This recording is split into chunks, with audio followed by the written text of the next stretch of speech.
Okay, so this is everyone, right? Is the mark here? Yeah, No. just being quiet, unusually for him. Yeah, I was going to say, where is it? I usually hear him go, "Hello, everybody." Sorry. In that exact voice too. Yeah, my Mark, apparently that's what you sound like. My Mark impression is really bad. It's a bit cold, so I'm just sat here kind of shivering, waiting for... Well, the radiator's on, but I'm not warm. Oh, God. Oh, you haven't got this new flu going around, have you? No, I seem to be... Touchwood. Yes. Fine. Yeah, But, I'm still waiting to see if I'm fine or not. So. Excuse my language, but I just realised I did the title of this on Twitch. I'm a moron. Excuse me. So what's the temperature over there? Let's just put it this way. I can't feel my feet anymore. That's not strictly true. The temperature around here is not great, mostly because this storm front that we've had for the last couple is not going away, or it's just been one storm after the other. So, yeah, living on the coast is not great. Just to make sure everybody has a mental image of this, I'm in my Groot dressing gown at the moment. Keep myself warm. You are Groot. Gotcha. I am. Well, I am Tavish. Actually, I know. I'm not going to start doing that. I had to Google it. 48 Fahrenheit. I mean,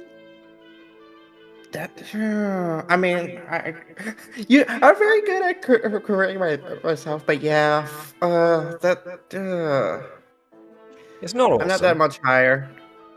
I'm like 4 degrees Fahrenheit higher where I'm at.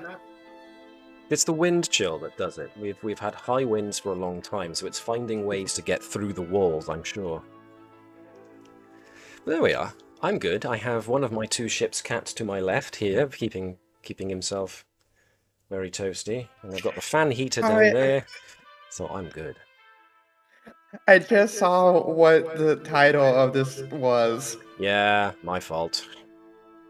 The crew of the Navis. Yeah, sorry, that was my damn fault. I was too busy watching the Ultimate Self-Defense Championship, and I forgot to change the title of the Twitch stream. What can I say? I will try and do better again. No, we'll just prove we're the better Navis crew. You are night shift. You are the night shift that they never see. In fact, weirdly enough, when it goes to night shift, the whole ship changes. Odd. No, this is the Combs. This is all the Combs crew. So since this is all the Combs crew we're going to get, let's throw this into our intro video and we'll be back with the action shortly.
I'm not quite ready to use a video generator to render Fleskinny's holiday. Hello, folks. Welcome along to the continuing adventures of the USS Combs. I'm MJ, the GM, and I will be your games master for the foreseeable future.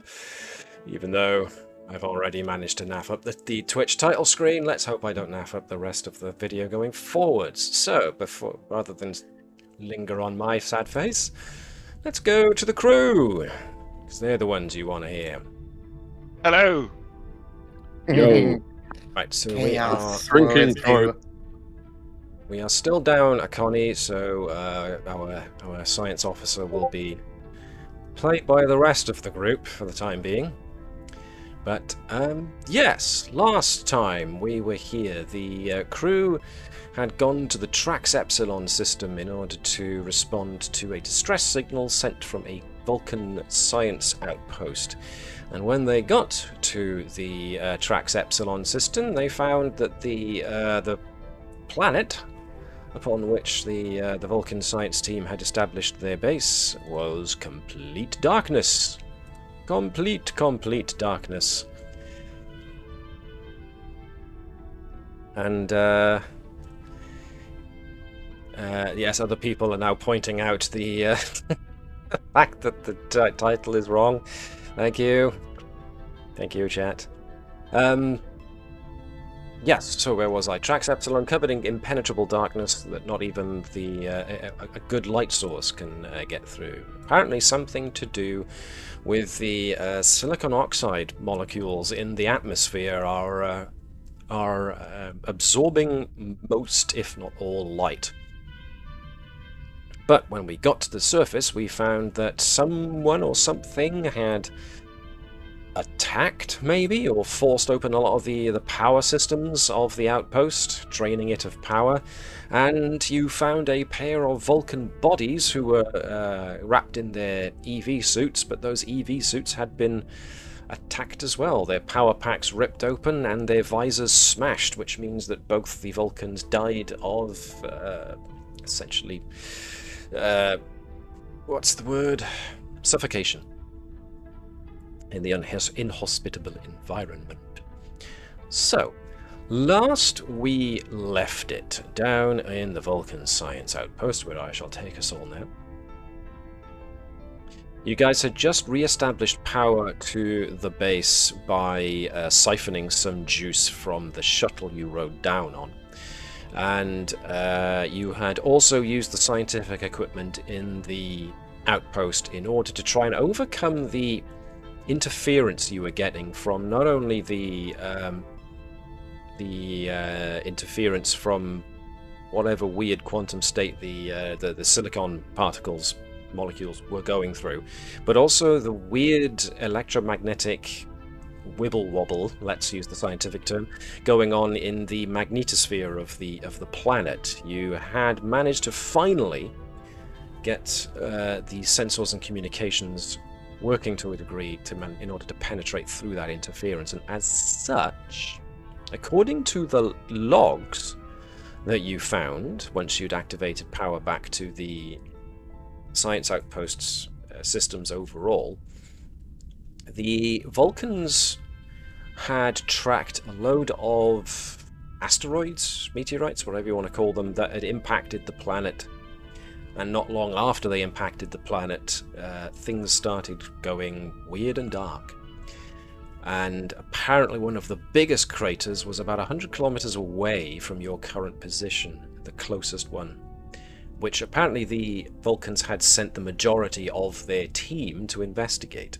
So, if I remember, and correct me if I am wrong, you guys were going to venture out using your sleds, your zero-G sleds, yes? Yeah. Yes, our go-karted sled. That's the one. Zero-G go-kart, that was it. Because you didn't want to attract too much attention with using the shuttle. When we realised the shuttle would be there, yes. Yeah. Okay. Yeah. So, everyone of your group, including Dyneth, are going to be using your improvised go-kart with a trailer sled behind it to move quietly, as quietly as you can, over the terrain in order to get to the impact site, whilst hopefully using the power systems activated here to draw the attention of whatever alien life form was attracted to such, yes? I seem to remember that being the general plan. And then Correct we me if I'm realised wrong. we didn't want to attract them necessarily to the shuttle. So I was envisaging the what's it, Beacon of Minas Morgul when the That was it.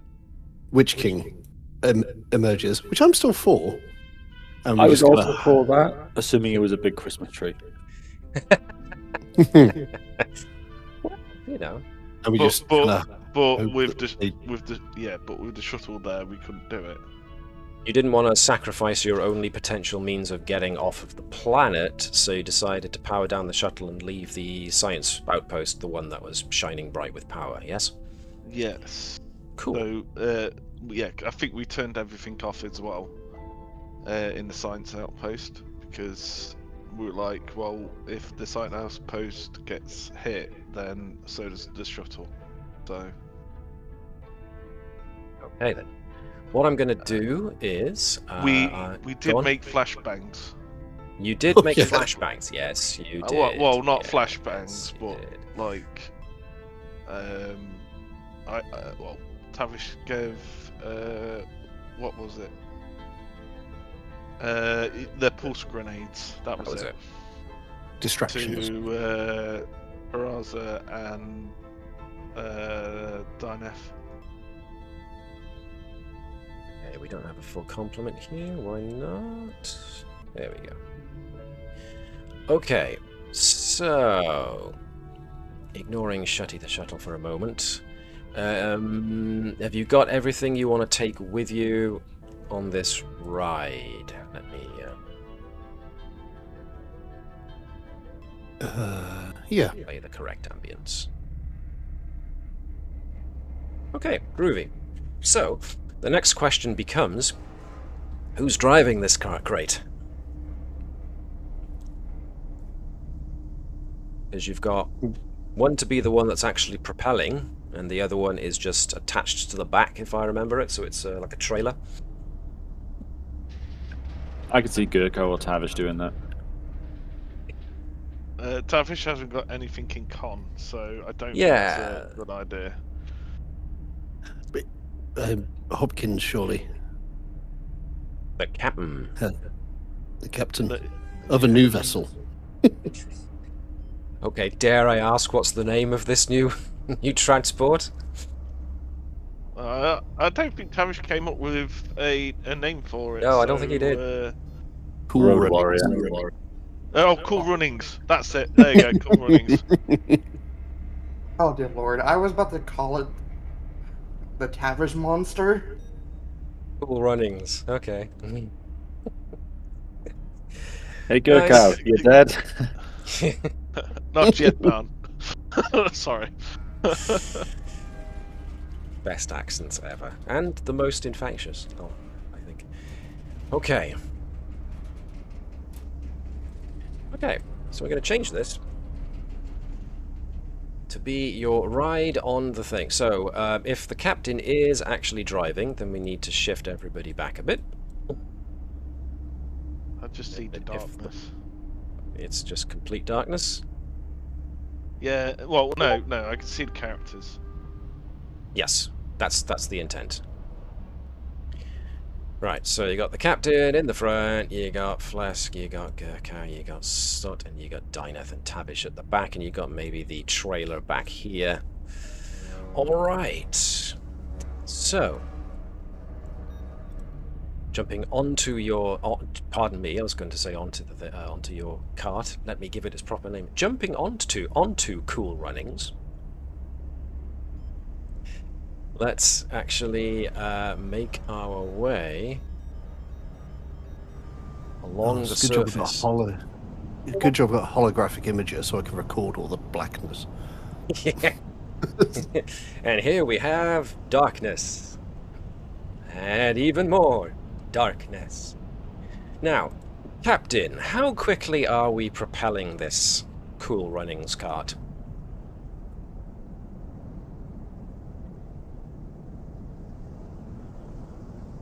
Do we think?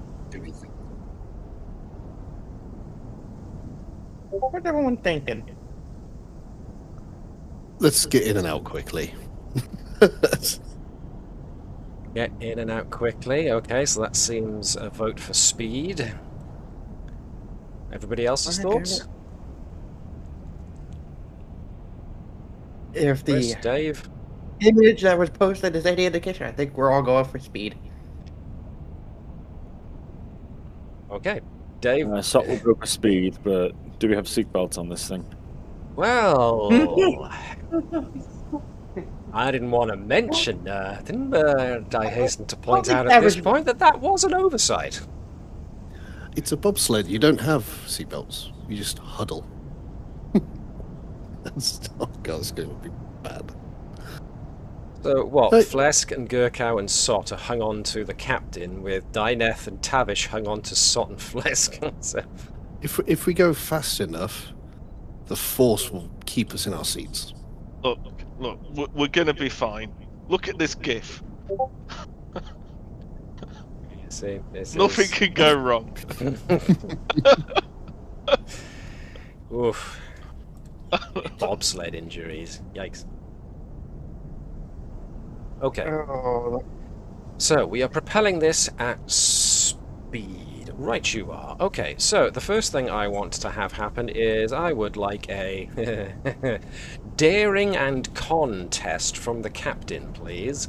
And as far as, well, helm control doesn't exactly factor into this as a focus for a zero-G for an anti-grav bobsled being propelled along at speed. Just having this ready. Just in case. Okay, I've got my anti-wounds thing ready. 2 successes. Alright, so you engage the mini thrusters on this thing and you take off at speed, which is fine for a time. But you quickly come to realize that as you start speeding along the terrain, that you still cannot see more than a meter to maybe 2 at most in front of you. And that's when an obstacle comes at you at great speed. And it's only due to some fast reflexes on the captain's part, plus the fact that you still, even though you turn, you do bump over a rock. Big old rock in your path. Everyone has to hang on as the whole thing tilts on a 45-degree angle. And there's a moment where Dyneth and Flesk feel like they're about to, well, do what happened in Dave's GIF there, which is, you know, taste the side of the taste the ground underneath you as you skid past it. But thankfully, it rights itself just in time. But yeah, are you still sure you want to proceed at this kind of speed? It's worked so far. Without proper safety procedures. It's worked so far. Tavish is going to try and be the voice of reason here. I know it's out of her wheelhouse, but as you can go, just slow down. Flesk is just going to say, I'd rather get this done quickly. Get this done and get out of here. Dyneth is quick to point out, that's all well and good, but what if we come across a precipice and there's only 2 meters of clearance before we brake?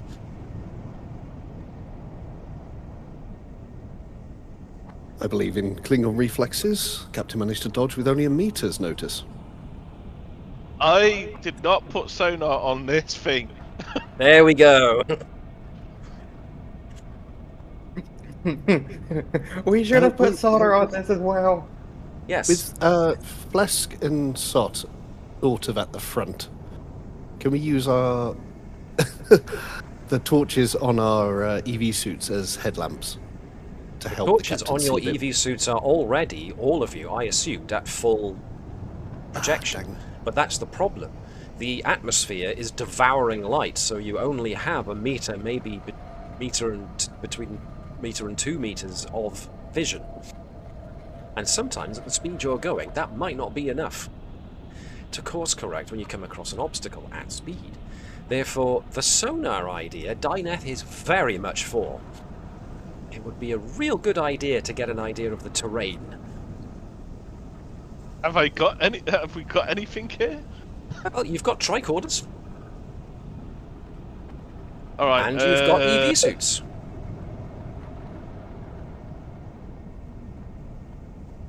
Tavish goes, Captain, pass me your your tricorder. I think I did that last episode because you burned yours out. I've got an idea. Flesk Oh, will make the adjustments because Tavish has advisor, so she can assist the captain in case things go wrong. And Flesk will try and... Okay, go on. Well, what I was going to suggest is tuning a what's it called, a tricorder to emit sonar, then putting that tricorder, hooking up that tricorder to the captain's EV suit, and having a heads-up display for the captain. I like that. Yep. That's good. Sounds like a good idea to me. If Les wants to take the lead on it, I'm fine with that. And I'll use maintenance specialist, so not only can I ignore a complication when making it, I can add a trait, so when she's using it, she can ignore the first complication rolled. Nice. Very good. Alright then. This sounds like, now you already know how to do it, you're just scaling it down, so I'm going to call this a control and engineering test, please.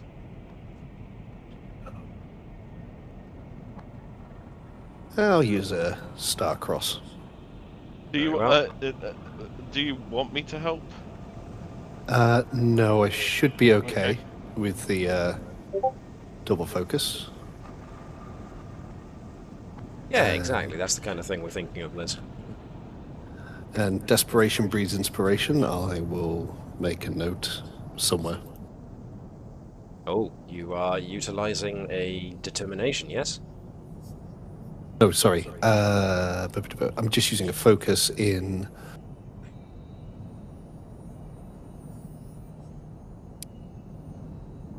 manufacturing? No. Power systems... No, I don't really have a focus, do I? So I can't use them at Star-Cross, so what am I on about? Sorry. Yeah, doesn't look like it, does it? Yeah, it would just be a control and engineering roll. I mean, you do... Would it still count as experimental technology? No, it's something I know how to do already. Yeah, we've already established that they can do it, so it's not experimental anymore, it's proven. So, well, that's a good roll. Double 11s. Yeah. See, whoops, again, we get a momentum for that.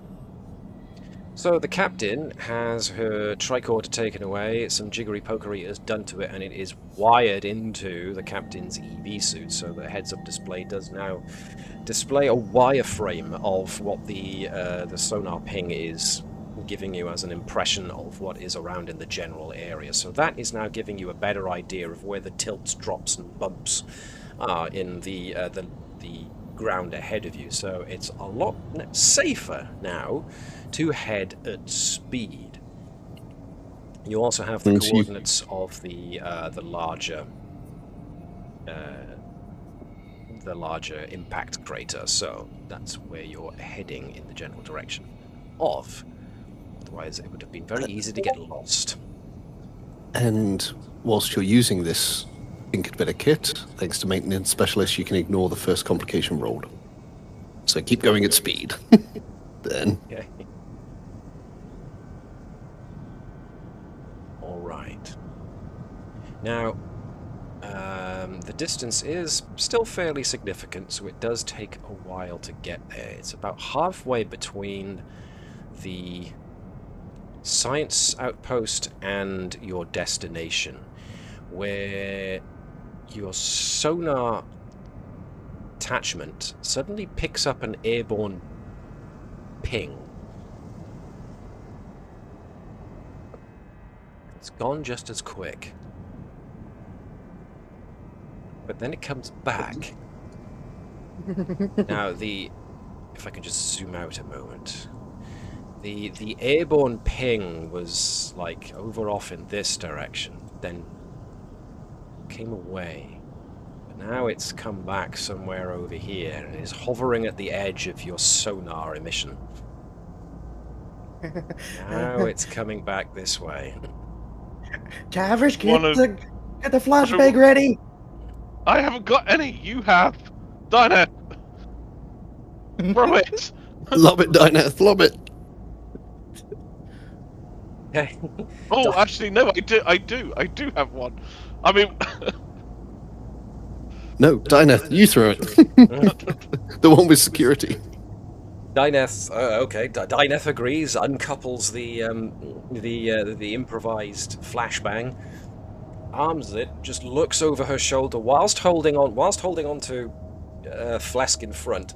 She turns herself physically around as much as she can.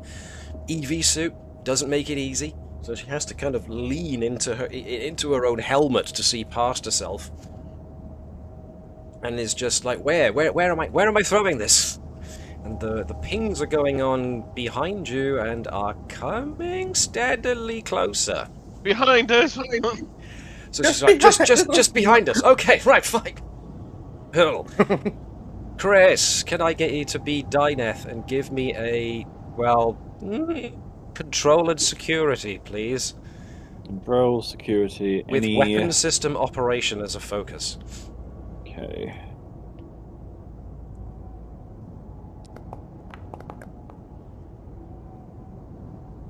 Hack. 0 success. Okay, so she hurls it into the darkness. And there's a couple of seconds of everyone holding their breath as like, well, did it work? Did it not go off? And then there is a... Well, you think there's a flash. There's a moment where you think somewhere in the near distance there was a flash, but what you actually get is a sudden burst of static across your suit systems. So there's a couple of fizzles and pops as the electromagnetic detonation goes off, but you're still traveling away from it, so you get like only the bare minimum of it. But in that brief moment of a flash, anybody who was looking back, particularly Dyneth, because she threw it that way, she just slowly turns around, puts both hands again on Flesk to hold on, and just says into the comms, "I can't be sure, but I think I saw tentacles."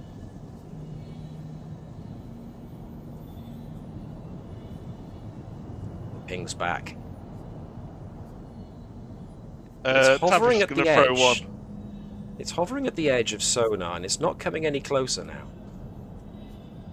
And then it goes away.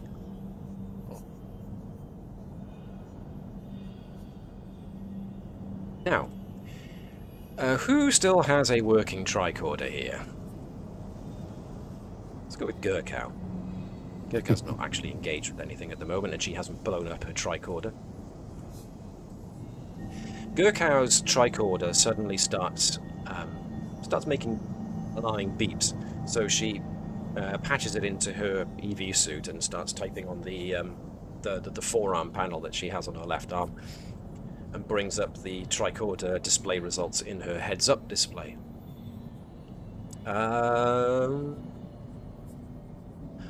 I'm going to see that I'm going to ask for... Dave, could you be Gurkow, please? Looking for reason and science on this, but... Ooh, what's she got? Huh. I am going to say that you can use a focus, but I'm not going to tell you which one. A focus does apply, but I'm going to keep it under my hat for a minute. Is it xenobiology? I'm not going to say anything until you make the roll. Using focus, 2 dice. Yes, Reason please. and science. Reason and science, please. Yes. Oh, hello. I'm pretty sure she's got a Legion of Honor somewhere. Yeah, she has. Does she have any left? Yeah, she's got 3 in total, so she's probably at most only used 1 so far, so... Okay, use another one. Okay.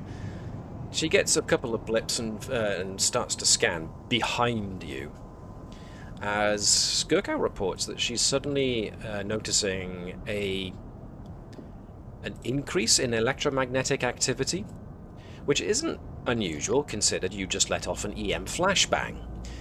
But where the flashbang went off, and in its general vicinity, there is now another electromagnetic anomaly. And it seems to be a different form of electromagnetic pulse. The pulses do not seem to be artificial in nature.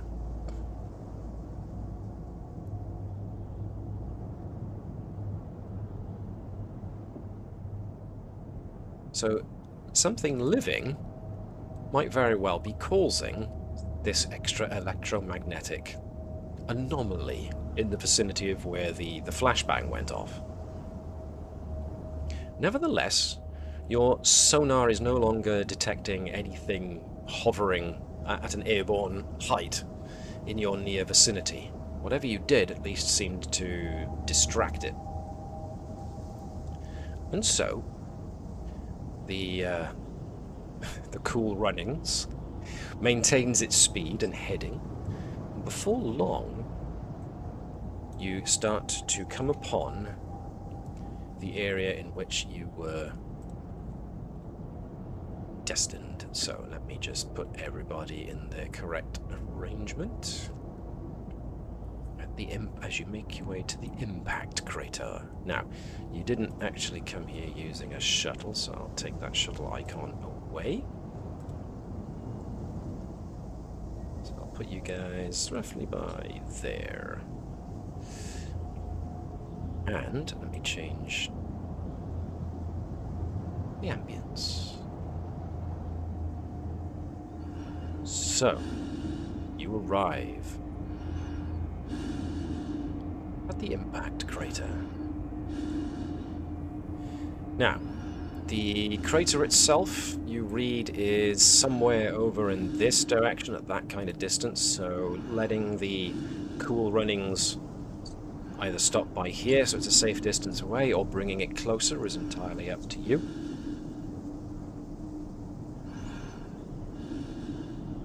Hopefully at present you should see nothing but a big expanse of blackness, so...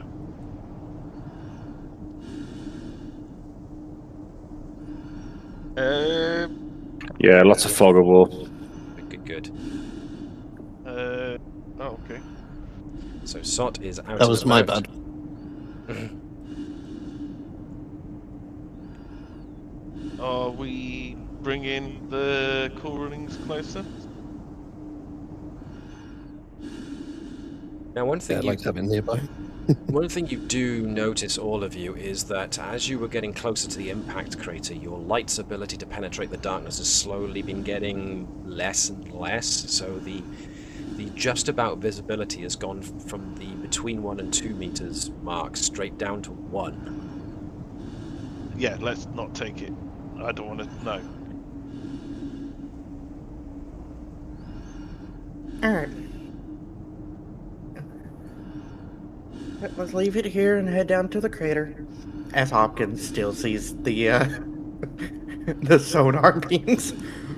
So I'm just going to draw a quick something by here, just to let you know the general area of where you left the toboggan. Remember that Dyneth and Gurkow do not have people driving them, so if somebody wants to take Gurkow and then somebody else wants to take Dyneth along with you, then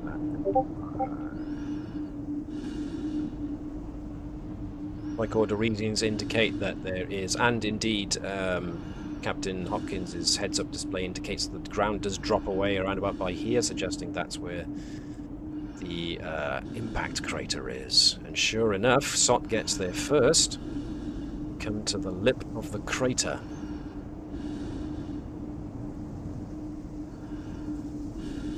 Yep, Sot manages to stop at a good point, because there is something very big and something organic very much in his way. And Gurkow's, and now the captain's.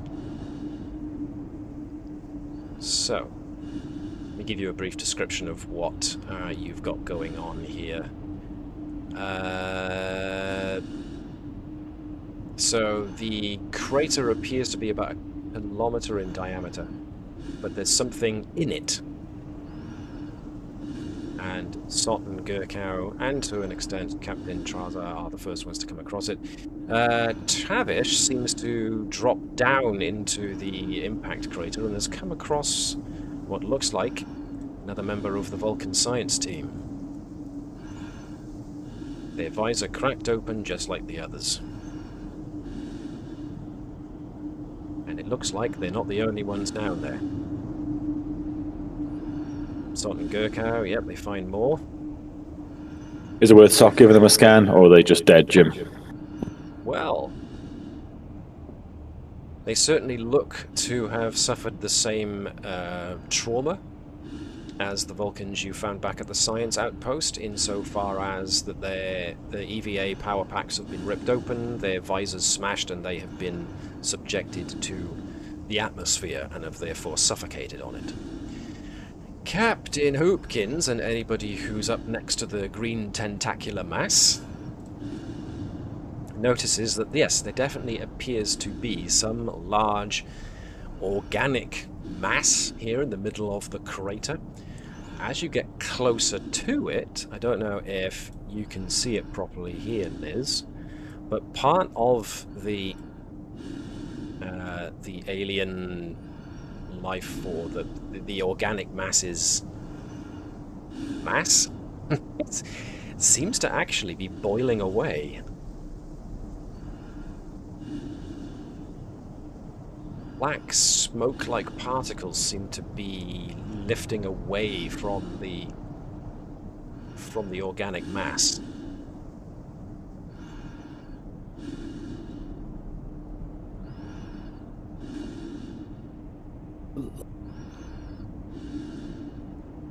If it's organic, I thought should probably be having an investigation, right? Cool.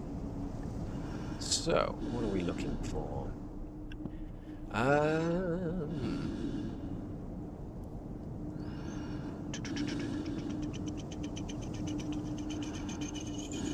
Let's see. So, the hull, for lack of a better word, of this organic something or other is thick, and according to Dr. Sot and Gurkow's scans, the hull, or the skin of it, is composed of a silicon-based alloy, and it does appear to be fizzing and evaporating, which is, of course, making these compounds airborne.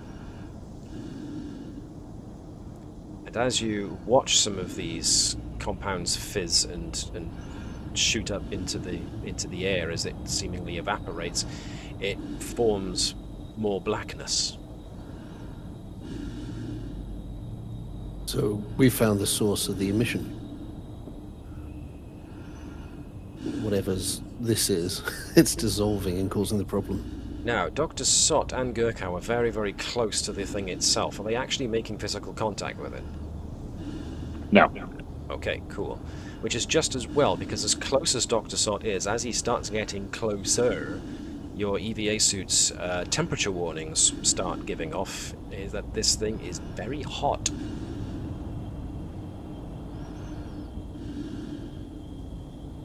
More than likely due to whatever reaction is going on, which is making it essentially deteriorate.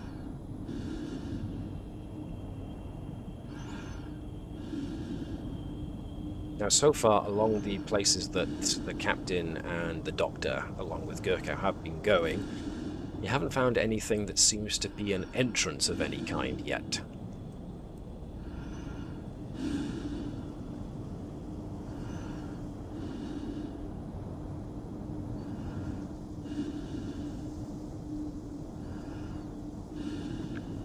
Anyone got any ideas? Are we able to scan it? You haven't tried yet, so you can but. Right. Is there anyone who gives me a control and medicine check to scan a life form this big, Doctor. or what used to be a life form Yep. this big? Control and did you say control and science? Sorry. Control and medicine. Medicine, sorry, beg your pardon. Any focus?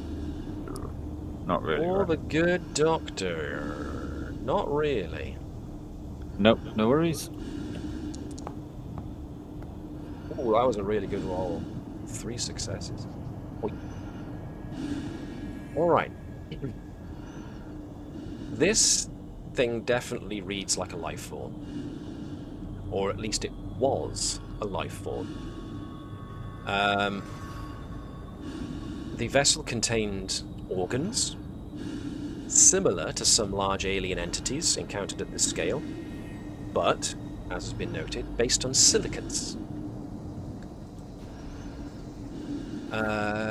Anything else? Anything else? Anything else? It may have once been alive, but it is now most certainly dead. Readings indicate that it's probably been dead since it made impact.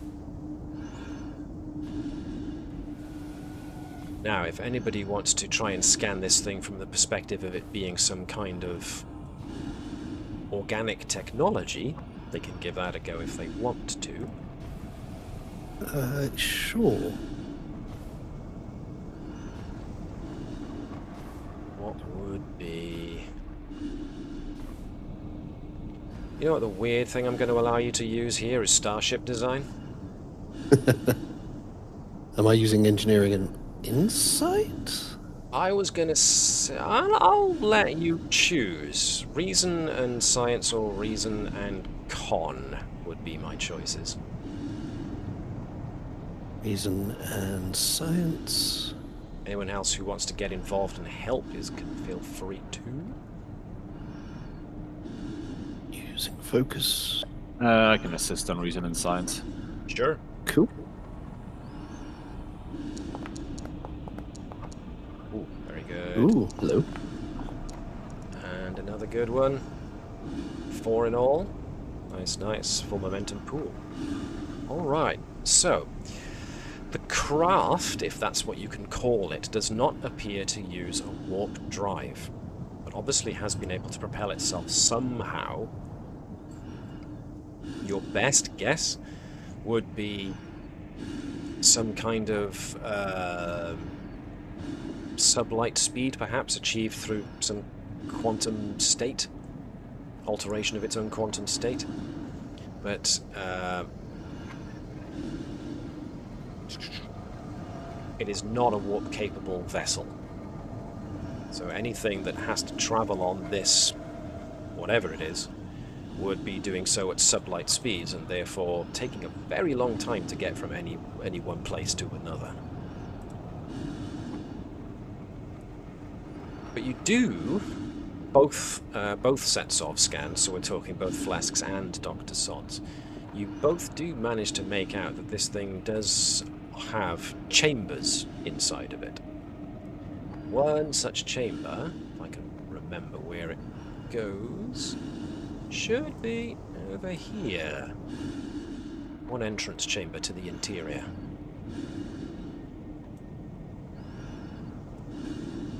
Oh, try and find a way around, if not over. So it looks like you might have to clamber over some tentacles here.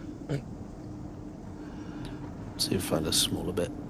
This looks a bit more manageable.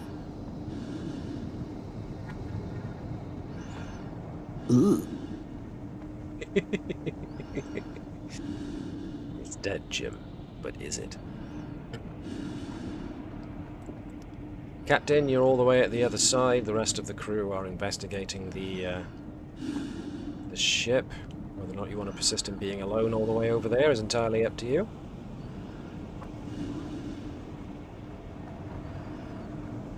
Let's see. So, essentially, you're going to have to walk underneath a tentacle. And somehow the captain found a way inside. So, essentially, Chris, pilot yourselves back here. So I was just trying to clear up the map. Come this way. There you go, there's your first chamber.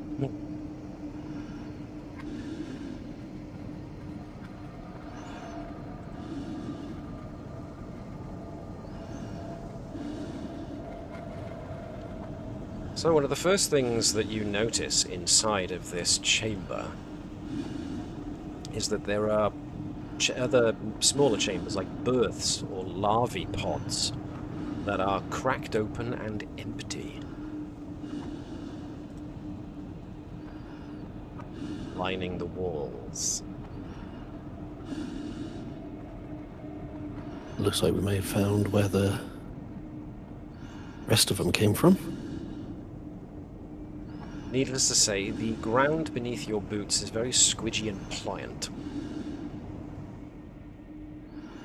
Blesk is not having a good time being in this thing.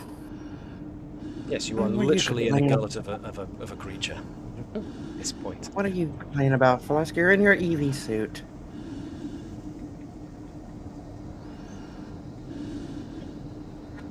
It's not enough.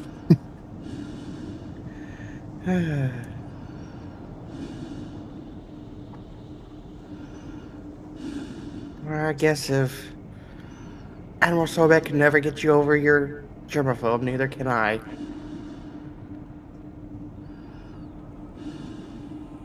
I suppose we should look at trying to find out why it's decomposing into something that's blocking out everything. Seeing as we haven't found anything other than this is an evidence of how it got here, or the aliens got here.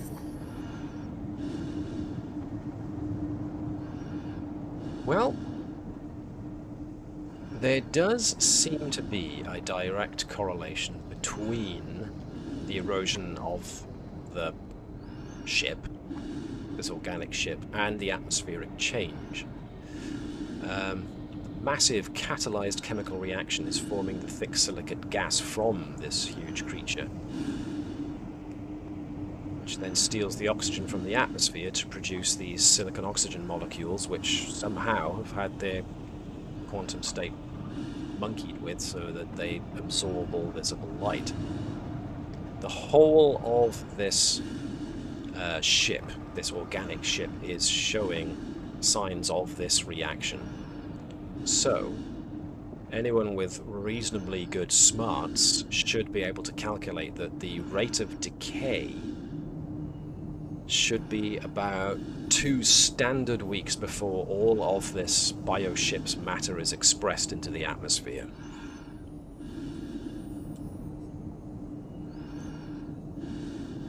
And burying it's not going to be an easy task. Do we want to try and set it on fire?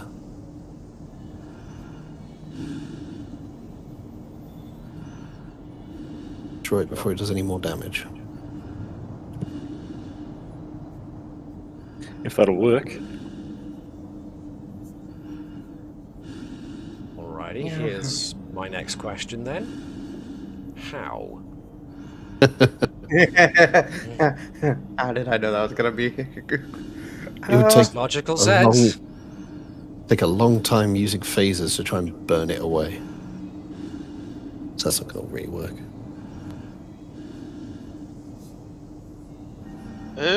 Is this thing I'm next to the brain?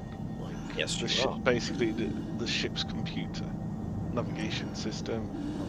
Oh dear. Your best guess? Yeah. Can I take a piece of it, please?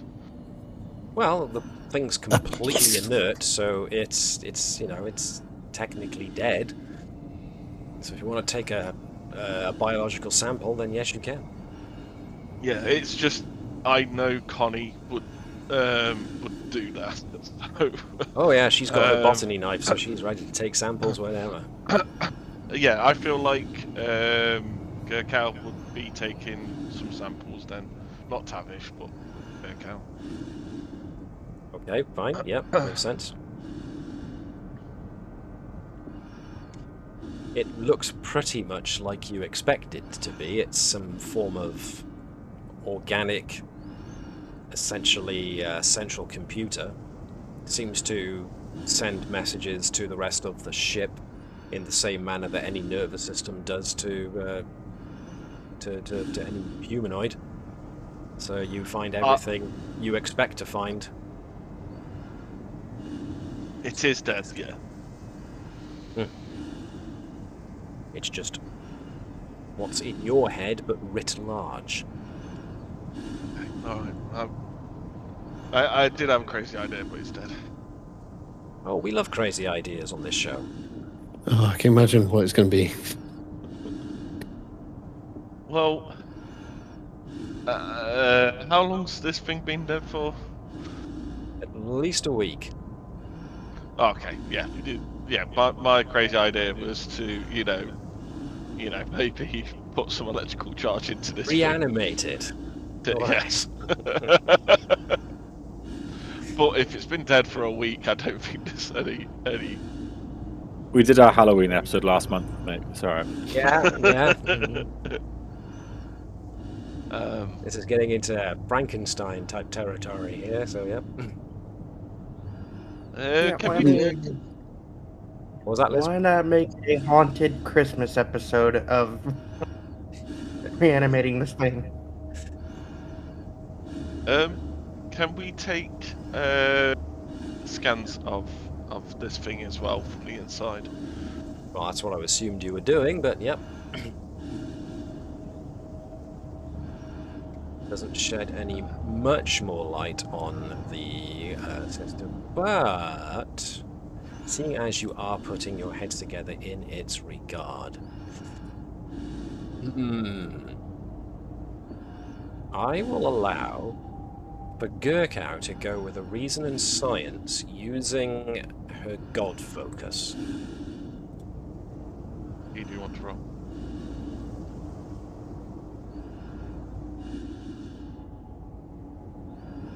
So, Chris, do you want to take charge of Yes, by all means. Reason science, you said? reason and science with the god focus?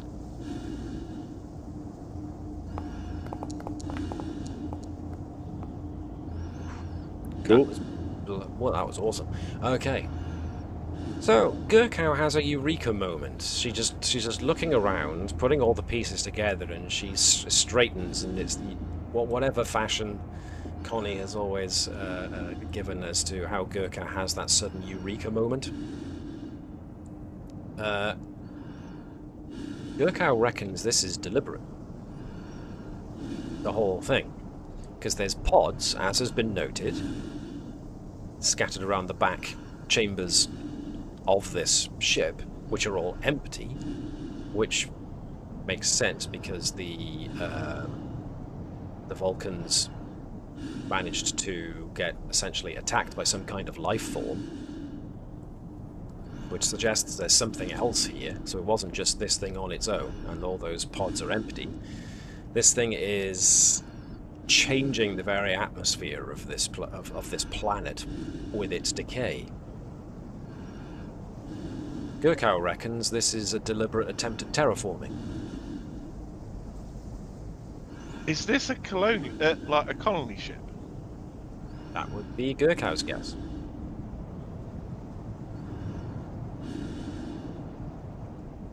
The very death of this ship helps convert the atmosphere of the planet it lands on into something that's potentially more comfortable or conducive to whatever life forms it was carrying.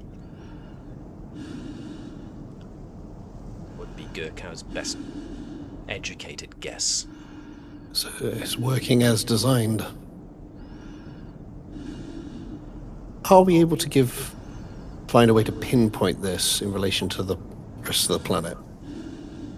And then get the ship to zap it from orbit, rather than trying to use little itty-bitty phasers. So do we have transporter beacons? What are they? You mean the pattern enhancers? Yes. Yeah. So instead of using them for transport, instead of using them as something to pinpoint to transport, using them to pinpoint to bombard. Orbital bombardment. Yeah, but I think the question would be, is destroying it on the planet gonna make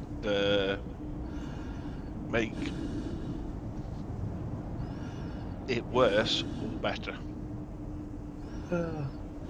Given the size of it, we in order to counteract it, we need to stop the source of the terraformation. But also, if we haven't come across this before, this is a new life form, and I don't Not think we should be anymore. just. It's a dead form now. Well, this is. The things outside are not. But they're an invasive species.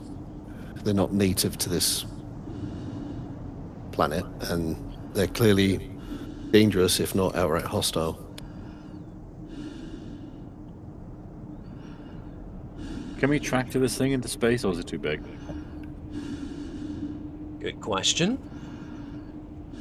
It's about the scale of a starship that's slightly smaller than your own, so we're looking at something that's probably the same classification and heft as the Klingon bird of prey.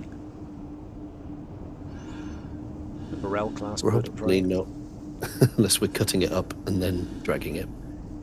I mean, it's possible. It would take a creature good in the amount of neighborhood. oomph to do. It's mostly about the distance. Go on, sorry. Is there any sign of intelligent life from this thing?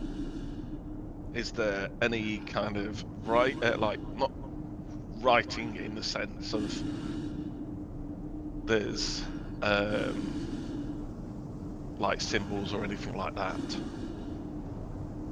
So far, no, but you haven't covered everything, including the outside, to see if there is anything. I mean, it's pretty organic, this thing so far, so whether or not information gets conveyed in the same fashion.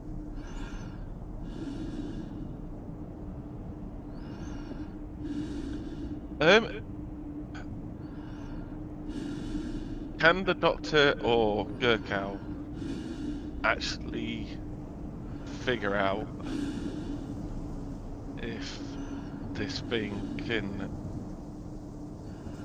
is basically just a organic vessel? Well, we know it's an organic vessel, but basically an organic vessel which is used as a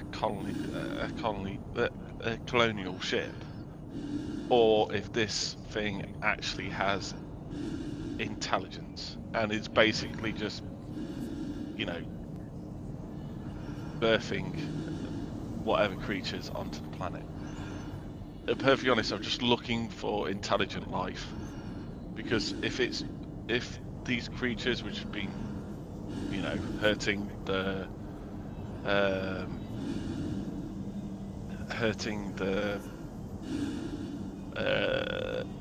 Vulcans? The science, the Vulcans, the science team.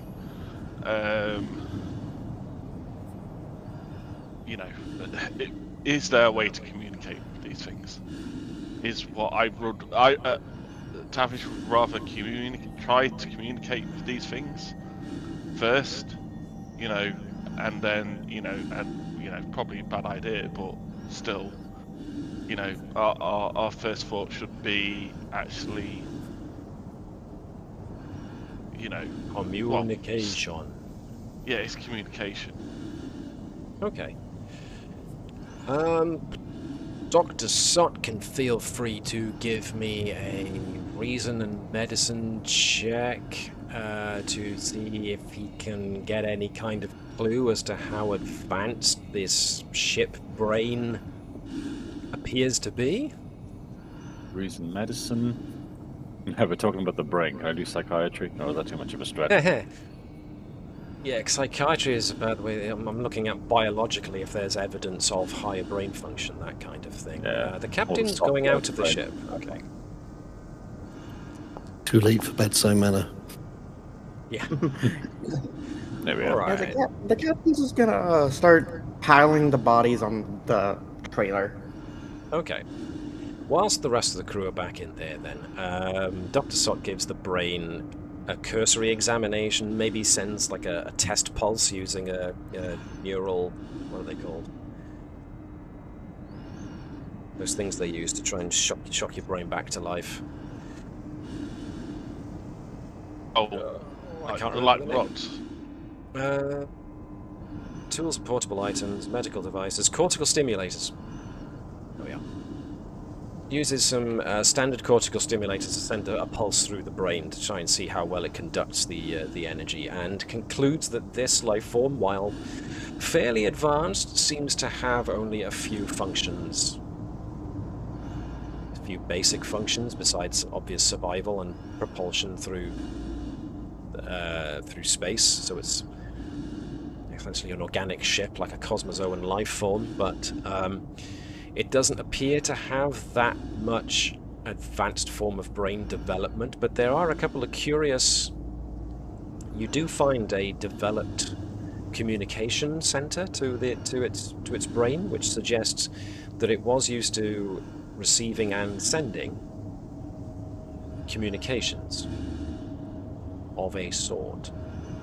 The captain, meanwhile, outside, is standing next to the collection of Vulcan bodies. Now, what the captain notices when she gets outside and is going to start looking to have the bodies onto the onto the sleds, the grav sled, is that there are now frequent bursts of static going on your heads-up display. It seems that the electromagnetic disturbances that are often found in this planet's atmosphere now, there's a big one. A big amount of disturbance is now starting to roll along like a storm into the general area. So your suit systems occasionally fizz with static, so you give your helmet a quick knock to try and get the thing to stabilize, and it does. There are no sonar pings going off, so you feel pretty comfortable in that at least. And so, yeah, you've got around about 6 Vulcans. Each of them have been dead for about a week, so they all show signs now of decomposition, plus the sheer amount of particles in the atmosphere now seems to have scoured their flesh a bit. The intense cold has created like an almost mummified effect on the skin of the Vulcans, making it tight and drawn in over their bones. But their eyes are still in the sockets and their mouths are still open from having suffocated to death. Probably reasonably quickly, but suffocation is never a good way to go either way. So the captain has a look, tries to think of the best route to get out of the crater. Probably that bit over there where there's a gradual incline. And even though the captain's pretty strong, Vulcans are not, you know, a dead body plus its EV suit is going to be quite heavy, so she needs to find a way to lift this thing safely. So the captain probably thinks that the top end is the best one to hook, because that has the power pack. So hook the body underneath the shoulders in order to lift the power pack as well, so you've got the lighter end, the legs and the boots. And so the captain bends over and gets ready to hook her hands underneath the shoulders of the body, but that's when the body twitches, which makes the captain pause for a moment. Bit odd. Nothing else happens. And so she starts to lift the body up. And that's when one of the hands comes up and grabs her by the wrist.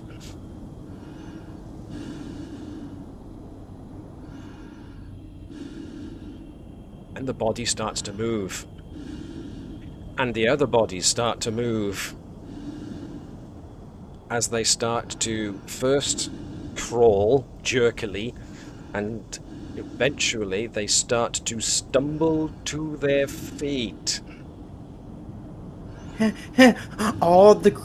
Anyone else hears through the comms. What necromancy, sorcery bullshit is this?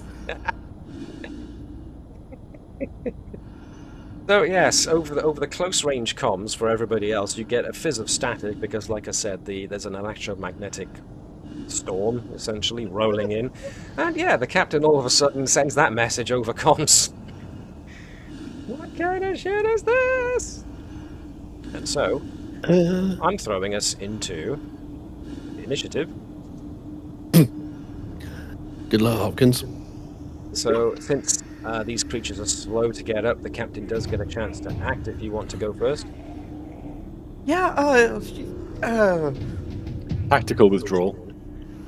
she's gonna get a rage band away. Combat has not started. It's okay, now you started. Right. A quick action to move wherever you want to move. Yeah, we're just gonna go over here. Yeah. Yep, that'll do. And then Thank you, Mark. grab the batleth. And like, So she pulled out the batleth that she was carrying around. Okay, so that's another action. and she's getting ready to slice and dice if they come after her. Yeah, I like that. Optimistic. If they can. Let's see. I've got a delivery coming, so just give me 1 second.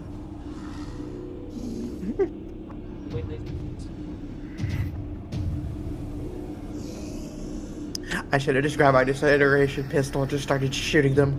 And like, oh, we never found the other people. So, let me have...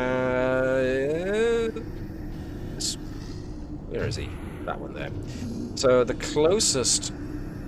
Well, I'm going to say it like it is. Animated Vulcan starts stumbling in Trasa's direction, reaching out for her as he does, and goes for a grab. So this is going to be essentially daring and security, which is going to be resisted by Hopkins' daring and security. So go for it. You have to roll first because that's what I'm rolling against. Yep, and I got hand-to-hand combat. Yep.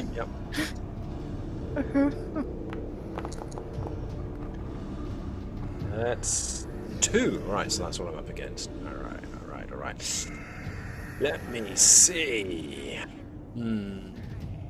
I've got all this. Right, let me spend one. Of course. Yes.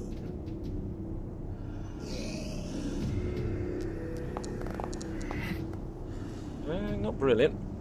That's 2. So that's an equal. So the Vulcan is trying to grab a hold of Trasa, and she's shrugging off and pushing off the attempts to actually hold her in any way, shape, or form. So, hang on, Trasa has gone. This guy. This guy is going. Okay, so that's this guy just gone. So he doesn't manage to do anything for now. Right, one of you, someone else in the party, gets to go next. So the away team. Who from the away team is responding? How close can we get in a single dash? I will say that a single dash will get you to the end of this large central chamber. Dinesh, go! Dineth is like, why me? Okay.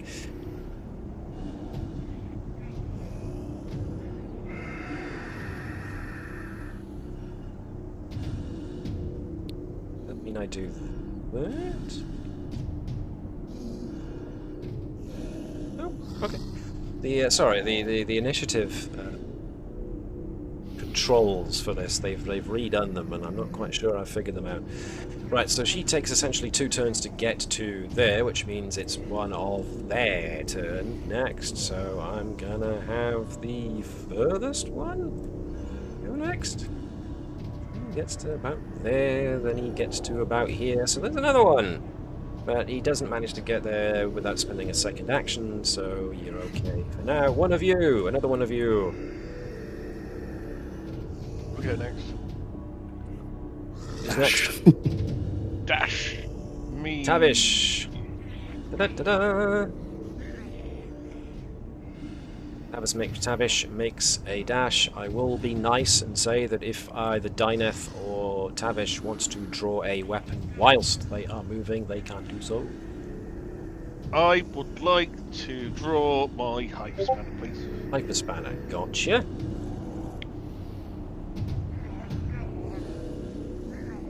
Fine, fine. Another one of them goes next, so I'm gonna get this. Handsome fella. He manages to make it in one, which means once again I have to ask for Liz to roll me another daring and security to try and fend off this guy. Would you guys mind if I use a momentum to buy extra dice? Go for it. We got loads. Yeah. Mainly because I'm trying to be able to use this. Yep, yep. You're starting to fend off numbers now, so this is becoming increasingly difficult. Warrior's Spirit. When you make a melee attack or are targeted by a melee attack and you buy one or more d20s by adding threat. Ooh, are you adding threat?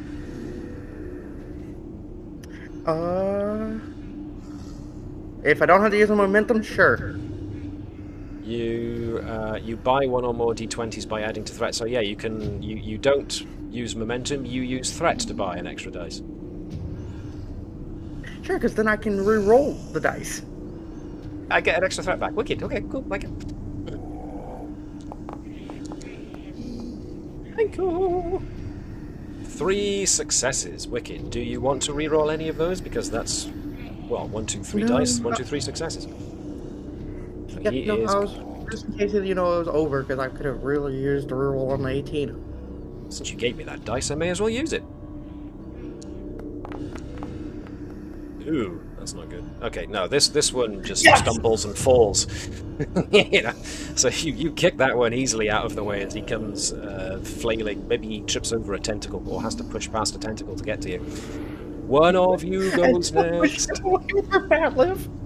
I don't mind going next. How far can I go? Like in terms of, because what I'd want to do instead of like firing a shot or anything, I want to, you know, as the doctor, I want to sort of scan these fellas, see what's going on. Well, you can get as far as the end of this chamber here, but then you can give me a control and medicine check. I really don't think you've got a focus for this, so it'll have to be using just talent alone and whatever dice you fancy buying from the momentum pool. I've not got a focus for combat zombie scanning. That's a shame. Unfortunately, no, it's not something they covered in Starfleet medical training. In fact, Starfleet medical training was usually along the lines of, if it's dead, it usually stops moving. Boom. Okay, okay. From the scan you're getting from inside the creature itself, it's being affected a little bit by the fact that the electromagnetic storm going on outside is interfering a bit with scans.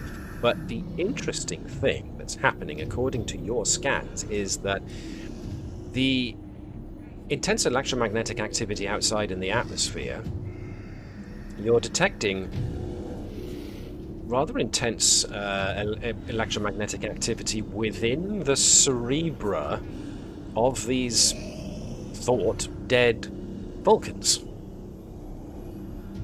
It's not Vulcan brain activity you're detecting. That much you would know because you have, you know, Starfleet medical reference material saying that this is what the brainwaves of a living Vulcan looks like. A dead Vulcan's brain tends to have no activity whatsoever, so, you know, being able to compare a dead Vulcan's brain to but these Vulcans are showing some form of activity in their brains which you don't in a form that you don't see in a living Vulcan. And that's as far as I'll go with that. Another one of them. Just wondering was a way to cut them off at the source. Wipe them all out, or, you know, knock the electrolytes off. In one go. You could always postulate some form of hypothesis when it comes to your next go, certainly. This one next. They're starting to pile on Trasa now. Give me another daring and security roll, please.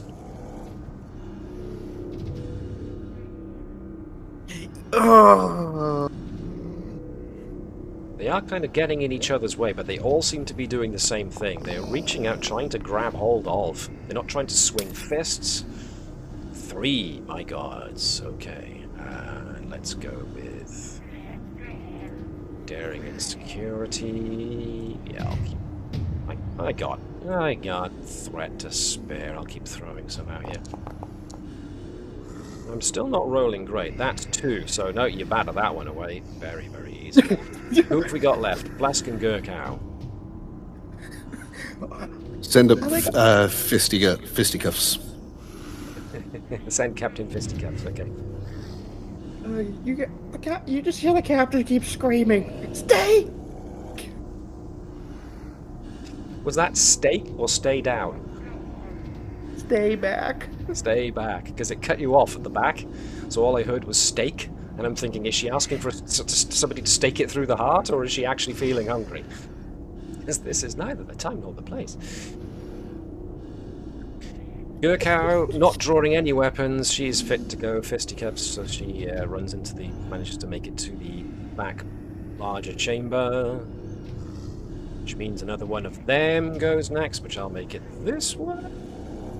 Captain, you're being surrounded. Give me another roll. You do have the advantage of the terrain here working against them, seeing as tentacles are a bit tricky to get over. Right, that was only 1. What happens now? Oh, am I using the same one? Oh, it doesn't matter. Oh, no successes. You are still fending these guys off admirably. Alright, last but by no means least, Command Flesk.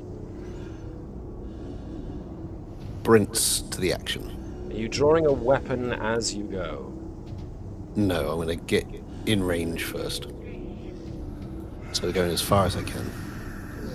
Last Vulcan. So this one gets to here, clambers over the... but that one takes 2 actions to get there because there's quite thick tentacles he's trying to get over there. So that knocks us over to round number next. If I can get it to do it. Do it. No. Good. Right then. Who of you wants to go first? Can I? I don't know. I guess Captain? Trasa. Absolutely. And we've got a full momentum pool, just so you know. Yeah, yeah, she's gonna first whack at one of these and then get ready to move. Yep, sure. I mean, depending on where you're moving to, you've got that one immediately in your way, or if you're going in that direction, you got this one, so... Yeah, you know what? She's gonna get rid of this one first. Like, alrighty. So I have to roll daring and security to represent his putting up a fight. Not a good one. Nope, the 0 successes he got from earlier carries over. Okay. Okay. So, yeah. I mean, these guys aren't even fighting; they're just grasping. Yeah, she's going to swipe, and then you spend 1 momentum to get another dice, because I really want these things to die. Well, technically, they already have died. She wants them dead again. To the point that they don't move. Oh, I see a 20. No success. No, I'm gonna use my determination to reroll that 20. Which value? Never back down. Elish Bepu. So remember to make a note of that in your development, in your character log. This is... And I only reroll 1, right? You can only reroll 1 dice, yes. That's better. That's a success, which, considering the guy got 0, means you do actually hit him. So, a Batleth does... 3 damage. 3. With deadly. So, deadly essentially means that it is a deadly weapon. But, is there more to it? Let me check 2nd edition rules just to make sure. Personal combat, weapon qualities. Yeah, deadly doesn't give you anything, it just tells that you can use it. So yeah, it hasn't got anything like that, so it's just 3. Alright, so Trasa swings and catches this one and catches it in the collarbone, and the whole EV suit crumples somewhat.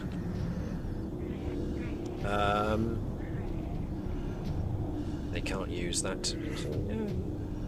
Whoosh. Defeated. That one crumples into a heap as you bring your bat lift down on it. So, that was one of you that just went. Now it's one of them, unless you want to spend momentum to make it different. What was that, sorry? After you attack, you can still move, right? Oh yes, Hopkins hasn't used the second half of her action, so yeah, actions. So yeah, move. Or can I get? You can get into the initial chamber of the creature, which will be easier for your shipmates to get to, or you could have moved somewhere further up into the impact crater. But okay, back she goes. Right, who have we got? The other Vulcans. This guy. And save. I have saved the entry of zombies. 1, 2. 2 gets me there. Actually, no. Moving from one to another does get me here, so that's fine. 1 action. Roll that defense then, please, Trasa.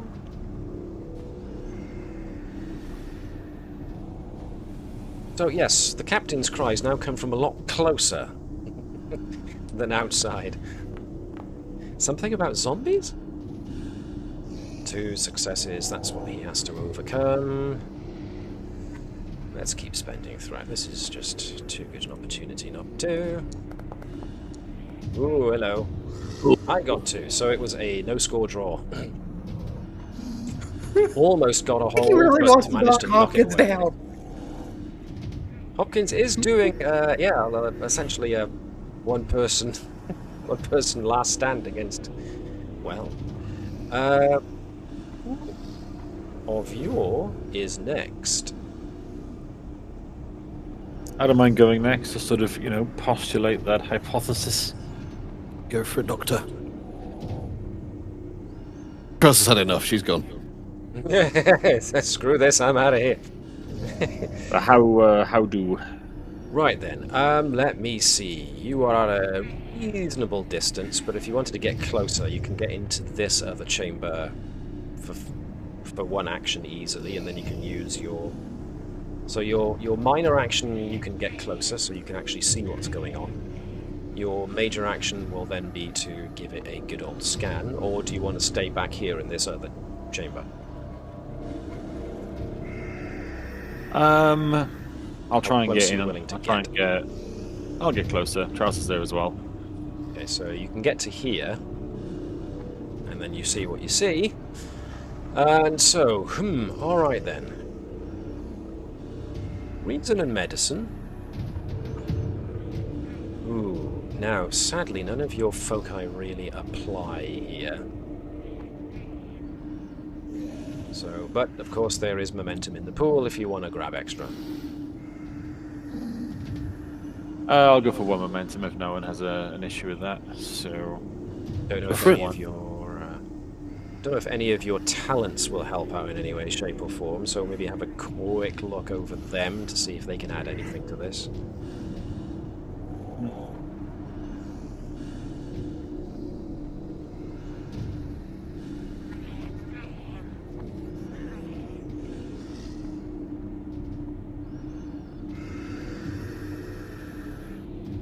I'm not 100%. That's fine. Take your time. Because all you need to do is just hover over in each individual talent, and it'll give you the rundown. So Yeah.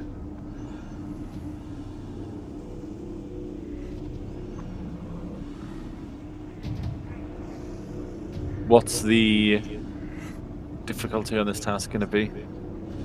Probably... Since you made a check earlier, I'm going to make it 2.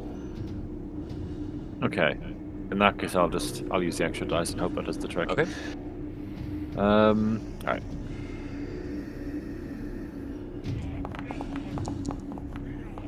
Ooh, it was almost a 20, but it rolled back onto a 14, so 3 successes, 1 over and above what you needed. Nice. Alright.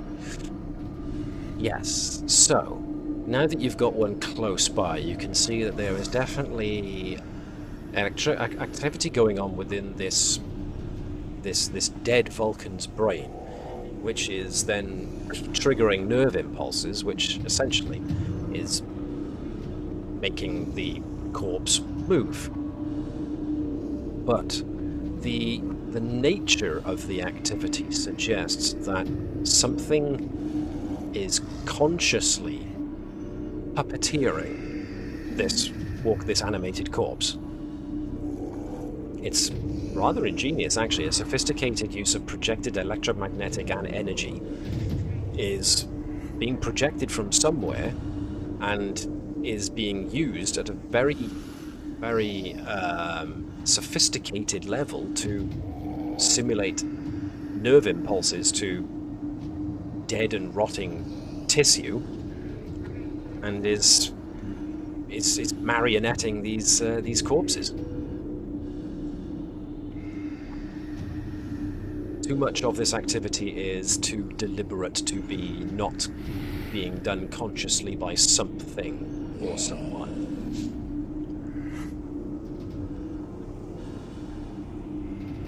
I'll give you an extra freebie just because you had so many successes there. This would be probably taxing for anything trying to do this, which means proximity is more than likely a thing as well. So whoever or whatever's doing it might very well be nearby. I would like to relay that information to the rest of the crew. And before anyone ventures the idea that maybe the dead ship is doing it, no. There is only one activity coming from the dead ship, and that is decomposition. So that is a valuable piece of information that's just come out of that, but nevertheless, we are apparently doing this guy next. Where is he? Oh, let's have him come in. Move into another zone. Liz, you back? Nope, apparently zombie Vulcans was more than Liz paid for. So, let's have somebody else. Since Chris just rolled, Dave, do you fancy rolling for Hopkins? All I want is daring and security with a focus in hand-to-hand combat as a resisting of this reanimated Vulcan.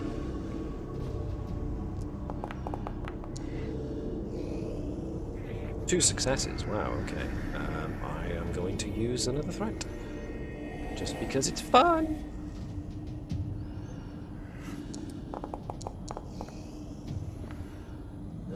Two successes, which means Trasa once again just about manages to fend off this guy from getting an actual grip on it. Right, one of you goes next. Who's it going to be? I'm going next. Cabbage. I have a hyper spanner out, so I am. So it's a quick action to get to here. It'll be two actions to get to there. And if you want to get to here and then try throwing the hyper spanner, or what you could do is spend a momentum to have two minor actions and then make a major to hit the Vulcan.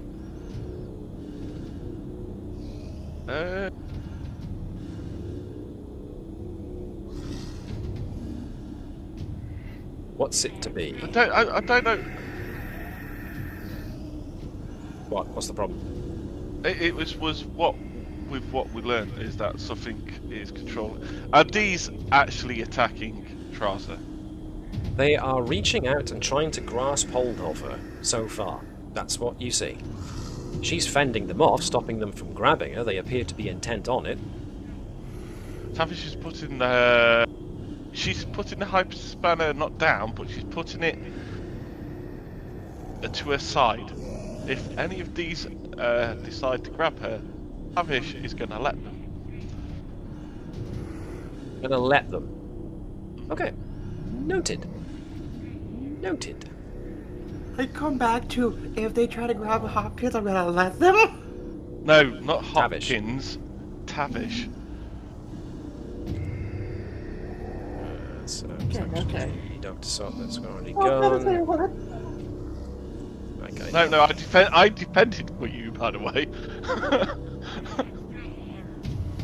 I had to roll for Hopkins, and I defended you. Hopkins. Okay, did then well. let's see that. This Vulcan wanders in and claps eyes on Tavish.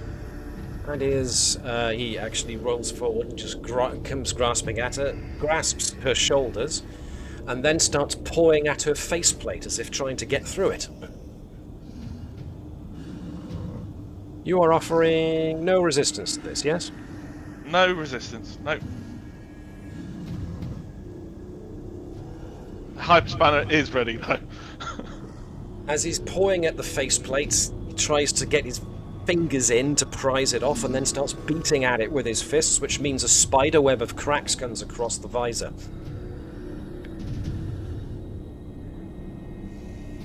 And so he deals 2 points of damage, one of which is absorbed by your suit, which means you suffer a 1-point injury, or you can take 1 stress to avoid it. 1 stress, please. Okay, take a stress off. Okay, give me 2 seconds. Sorry. I have a Bluetooth headset, so I am not at my. Oh, okay. computer. That's fine. That's fine. That's fine. I'll take it off. Okay. I'll put it back on. That didn't work. Did Oh. you do it as well? Yeah, I did it as well. Oh, it used to be that if you clicked on the one you wanted to go away, it would go away. But you got to click on the one next to down from it in order to get it to go down. Yeah, there we are. Yeah, it's like yeah. Oh, because I also use the determination. I need to roll a d20 to see if. Yes, you do. So you may I as well get do one- that now. You may as well do Determination that. No, that's 19. No, you didn't get that back. You're not exactly being your most Composed self. composed. Thank you. Yes, it's like dead Vulcans, dead Vulcans, zombies. Speaking of, it's one of you guys' turn to go now. So we've got Dineth, Gurkow, or Flesk ready to go. Who's I going? think Dineth's going to be the most use in the short term. Now, she has got a Type 2 phaser. So she can make a single minor move to go into this chamber, which will allow her to see what's going on in the next chamber, and she can target and fire against one of those Vulcans. So which one? The other one. I guess I'm controlling Dineth. Sounds like control and security. So since this guy is got no cover whatsoever, it's a flat difficulty of 2. Let's have a quick look.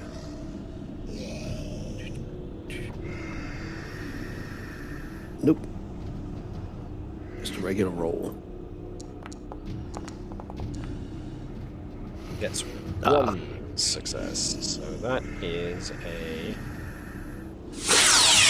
miss.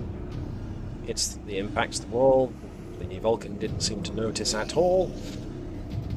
Nothing seemed to happen. So Dineth was, I don't know, she could have had a focus from weapon system operation, but that was where that 1 success came from anyway, was the 10, so it didn't Wouldn't do much. really matter. So for future reference, weapon system operation does include hand phases and stuff as well. I just assumed it was ships. Sorry about that. No. She does. She's a weapons designer. This one's closer to Hopkins, so once again, Hopkins, can I get that daring and security resistance roll, please?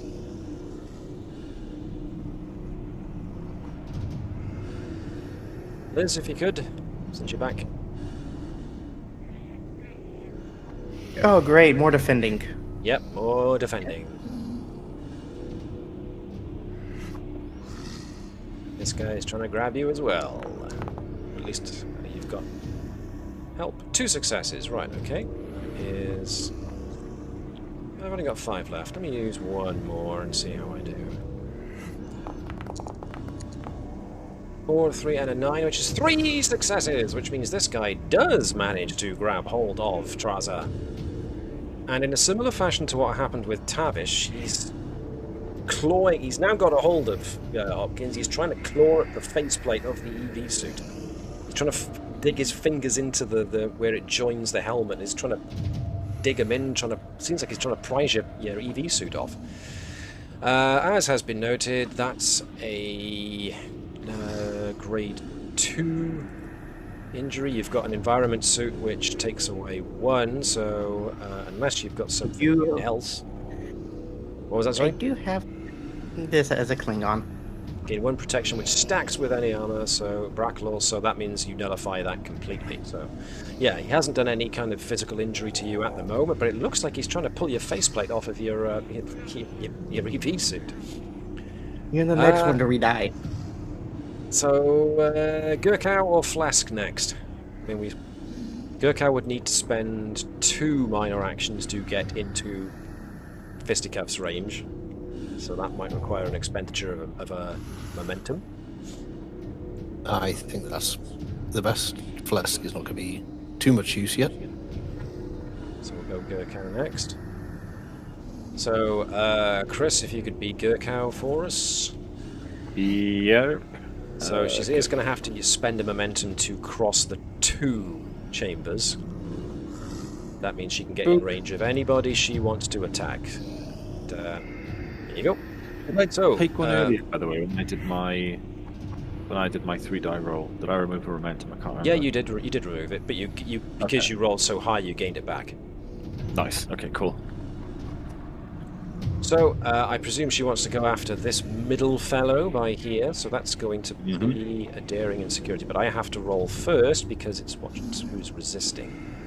Cool. So what do we get first? I roll a 5 and an 18, which is all of 1 success, so Gurkow just has to get over 1 success. Focus and hand-to-hand? Oh yes. Cool. Lefty and righty, out they come. And that's 1 success, so it's almost the same roll. Almost. So, yeah, it's a bit difficult trying to get around Tavish and Hopkins, and this guy has got an EV suit on, so she's laying in with punches, but doesn't seem to be doing an awful lot at the moment. So that's the most she manages to do. There is one last Vulcan. He's gonna go to here, because that's as far as he can meaningfully go. Is Tavish, there we go, I got there eventually. Is Tavish putting up a fight against this guy trying to grab hold of her? No? No. That's either Okay. another point. That's either another injury or that's another point of stress. Otherwise, it's a point of damage to your EV seat. So this one is beating at the thing as well, and so Tavish's EV suit is the helm is now starting to seriously splinter and crack. Your heads-up display is warning you that imminent breach of suit. There's going to be an imminent breach of suit, which leaves Flask as the last one. And a terrible idea is he's going to get up here and draw a weapon. Okay, This so type that's 2 phaser. that's both your actions, Actions. unless you spend a momentum to take 2 minor actions. Go on then. I'll Move take a and momentum. draw, essentially. So you've still got your major action left, which can be to open fire. Yep, going to open fire on this one. Nearest one. All right.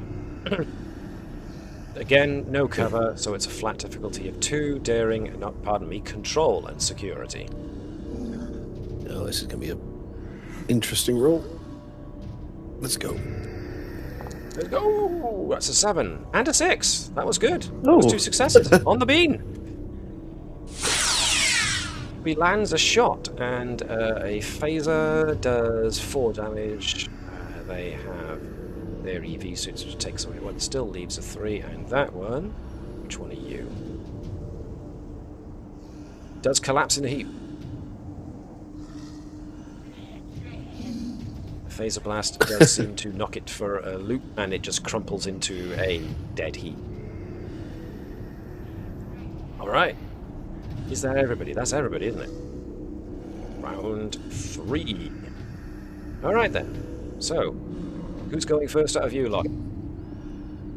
Can I carry on my little side quest? I want to see, like, where... I want to find the puppet master. Right. Sure. But after this, after you go, I'm going to murder one of these things again. Is it murder if they're already dead? doesn't Certainly it's care. re-killing. Rather than... Big fist of the North Star over there. Omae wa mo shinderu. That was good pronunciation. Thank you. Let me see. Yeah, reason and science this time for Sot. Once again, is there anything you can... I'm going to allow you a focus, but I'm not going to tell you which one. Cool. Thank you.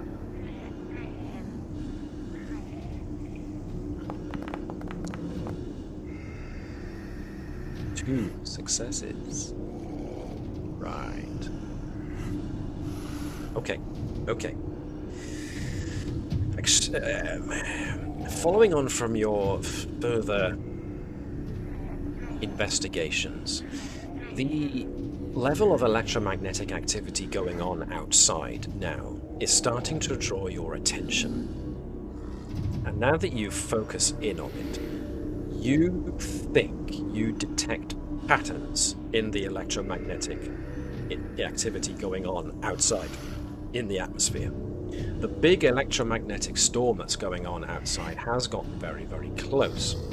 But normally, if this was a kind of natural occurrence, you would see not necessarily random, but non-uniform bursts. No, that's not even true. Because when a storm builds up, you usually have a build-up of negative ions first, and then they discharge in order to bring it back down to 0 again. But basically, what Dr. Sot is seeing here is electromagnetic activity that doesn't have a build-up and a dissipation that would suggest it's a normal, natural phenomenon. But the base uniformity to it would also indicate that it is a pattern. So Dr. Sot is starting to believe that the electromagnetic interference going on the planet at the moment and the big storm coming in is now actual signs of some form of consciousness.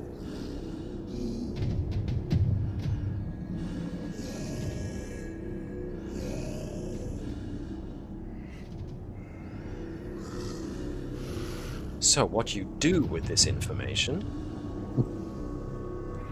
well, we will see. But for the moment, first Vulcan who grabbed onto Tavish. Let's do him next. Where is he? Who's this guy here? So, either you take 1 more stress or your suit suffers another impact. What's it to be then, Dave? I'll take stress. Take the stress? Okay. So you are holding them back because the idea of having your suit cracked open and you suffocating isn't exactly great. If you're curious to try and see what else they're doing, all they seem to be focusing on at the specific point in time is trying to break open your EV suit's faceplate. The bit that you can see out of. So they continue to do that. How many am I taking down? 2? So just 1 more than you already have. Okay. There we go. So you're holding them off, but you know your faceplate is not going to last long under this onslaught, as they are just trying to batter through. One of you can now go. I'll let Hopkins go. because Liz wants to. Does the captain want to take a turn?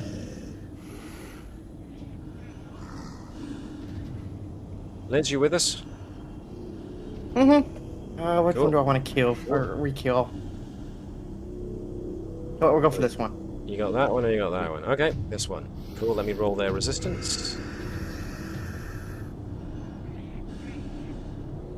Done. Don't know if we got time, because I'm going to be out. So, Da da da da da. that is a complication. Yes, you are going to success. Do do do do do. I need to be gone by 6:30. I'm going to be gone, so before then. 3 successes and a complication from me means that you absolutely, definitely smack this guy. In fact, what I will say there is that if you got that many, let me throw you the extra momentum back there because you succeeded with 3 over 0.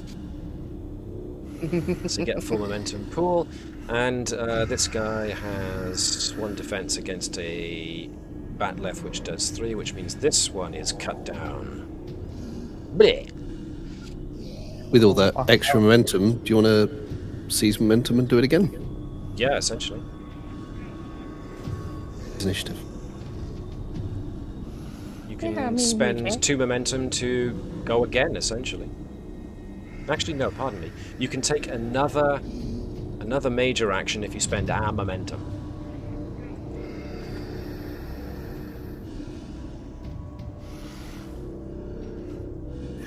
I mean, that does sound worth it. Am I just talking shit at this point? Hang on a second. Yeah, attack. Attempting.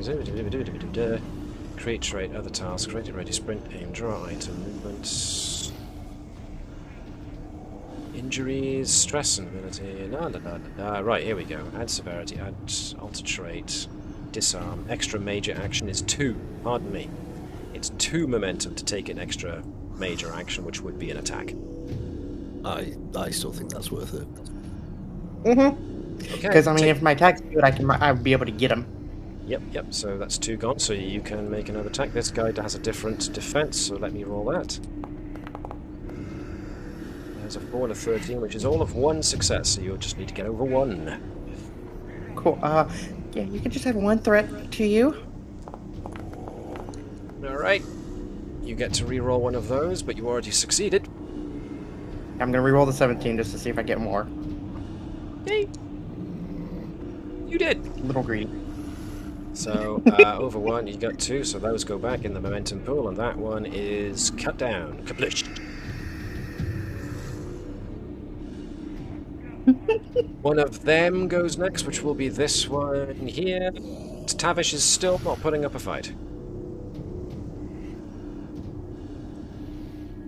Are you okay? Do we need to, like, when we get back to the ship, are we going to need to send Tavish off to Sax? Like, what is it? What is the plan? Well, I'm waiting for my turn to do my plan. So This Vulcan tries to grab hold of Tavish and has done, so he's trying to damage her visor in order to get through it, so it's either going to be 1 damage to the suit or 1 stress to avoid it. on stress. Okay, same thing. So does Tavish want to take her turn now? Yes, that'd be nice, please. Right, alright then. Everybody's had their fun. Yep. Time for mine. First of all, there's going to be a communication to Nylil. Okay. That if Nylil thinks thinks that Tavish is going to die, to regulate her heartbeat to basically minimum, so she can still have at least some oxygen running through her body until they can get her back to the ship and do surgery and stuff. Is that okay? Does she get that? Does the AI have a defib or a pacemaker fitted as well? Not exactly, She can take no. over, but she can take over Tavish's body. What we're essentially saying here, Dave, that as soon as Tavish seems to perish in some way or form, that Nihil essentially shuts down her body into like a form of stasis. Yeah. She has taken over Tavish's body before. She has, but usually when you're conscious And undamaged. functioning. And functional. No, she's actually taken over Tavish's body before, when she was unconscious.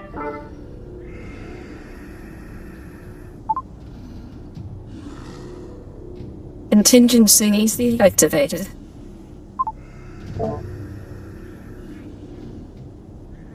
Alright then. That's your action, Okay. is it? It's just to activate Nihil. No. Nope. Taking off the helmet. Taking And off the helmet. Yes, and basically grabbing the hand of the thingy and putting it on my head. Right. If this doesn't, hold on. I'm trying to see if this is how they communicate. If they don't, then I've gone through all of this for nothing. You're doubling Yes, down on the trying to communicate. indeed. Yes, I'm doubling down on trying to communicate with these things. Yes. It's very Starfleet. Give me a second, let me find the relevant.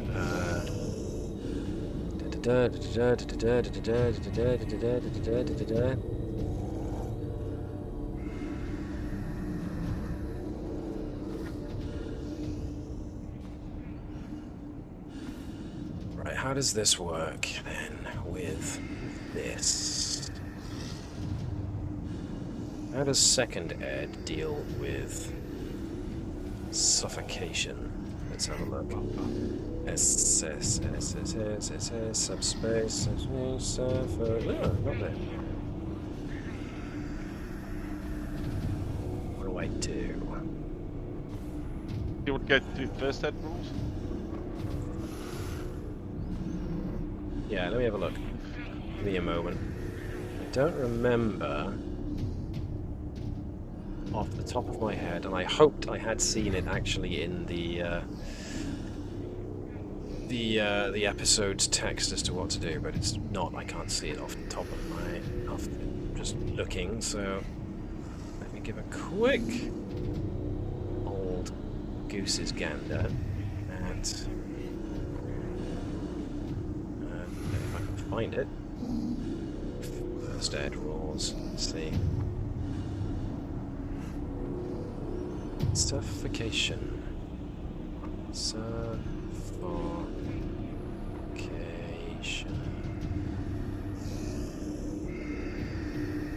You have to pardon me a second, guys. I'm having to trail through. No, I can't Look, find it's it. for science. Look, it's for science. So what I'm hearing is, once we get back to the ship, send Tara straight to the medical bay to get checked out, and then the counselor to get checked out again. Why? She's doing it for a reason.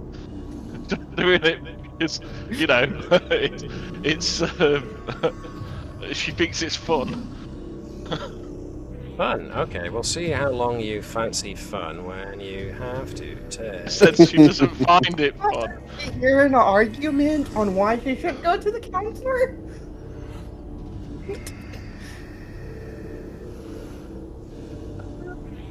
Can I? How do I do this? Alright. One stress gone from starting to suffocate. Next turn it's going to be 2 stress gone. Turn after that it's going to be 3 stress gone. The moment you have no stress remaining is when you've actually suffocated to death. Okay, alright. I've already taken one off. So that's you. They've all had I their turn. did take one off as well. Okay. Okay, alright, okay. Who hasn't gone yet on this turn? Dyneth, Flesk, Gurkow. No, Gurkow has gone. No, Gurkow hasn't gone yet. No, It's no. on the third turn. No, she hasn't. Yeah, Okay. Gurkow, Dynef, and Flask not gone yet. Who wants to go Gurkow next? first then. I think Gurkow. Gurkow. Well, Gurkow is the only two animated Vulcans left are the two that Tavish is putting up no fight to whatsoever, and they are now. Tavish has taken her own helmet off. So what's Gurkow going to do? Helmet back on.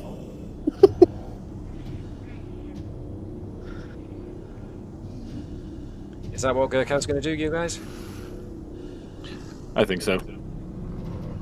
So essentially, stop being an idiot and slaps the helmet back on her.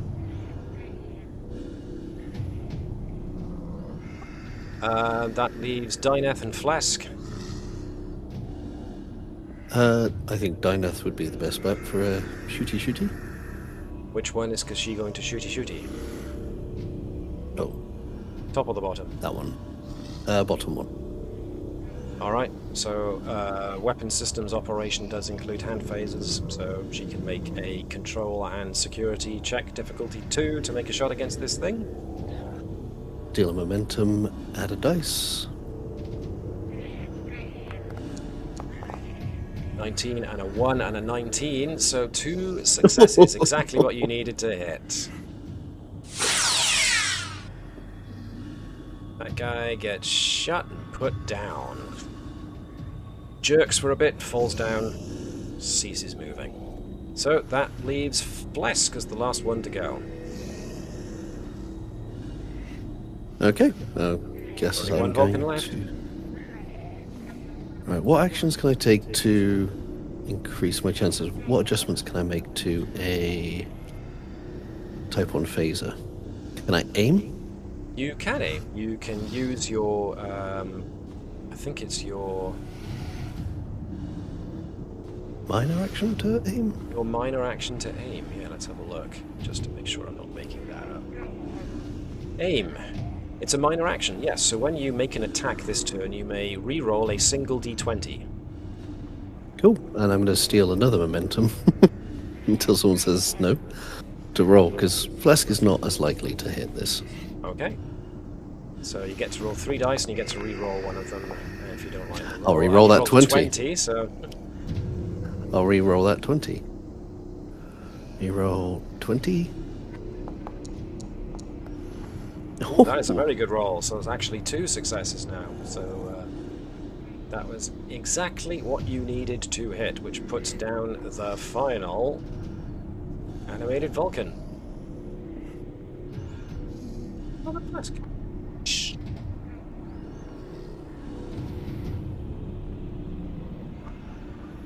All of the Vulcan bodies are now regular bodies once more. Some of them are in crumpled heaps, some of them bearing scorch marks and the like. But pretty much done. Flesk can say, I think it's time to get out of here. Let's put down some beacons and destroy this shuttle.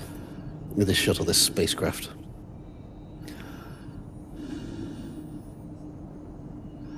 Dr. Salt wants to explain his findings. That is a good Because Flesk point. is very much about the... He does. Ironically, Hopkins does have the pattern enhancers. Flesk is going to recommend we put it down so we can destroy this terraforming ship using the combs and get out of here. And we'll try and work out a way to reverse terraforming from a safe location. She'll put the pattern enhancers in like different locations throughout the ship so they can get every inch of the ship.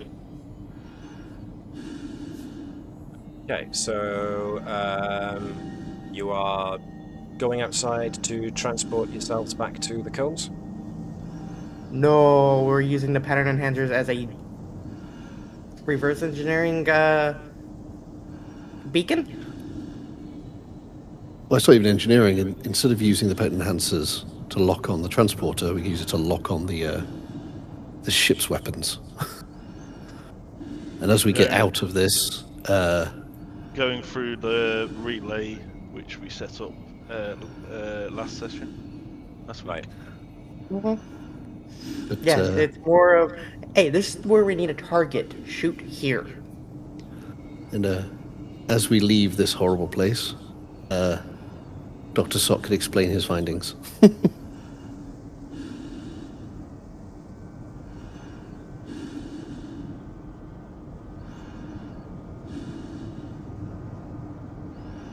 Not even gonna bother grabbing the bodies this time. Just nope, we're leaving them here. There is nothing. No, we don't need those. You feel an electrostatic tingle on your skin collectively as you venture out and quickly start heading towards the pool runnings, or whatever it was you called it. And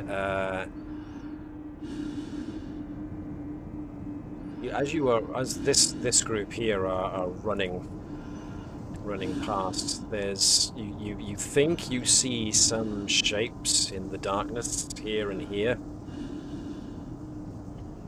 Pretty big shapes. And there's definitely an increase in the static in the overall atmosphere, so your suit's systems are starting to jump and pop and frazzle, so that the heads-up display is becoming jittery and full of static and lines.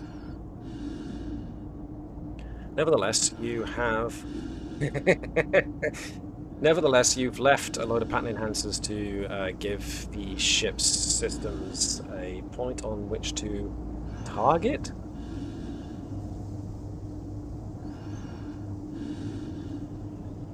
So,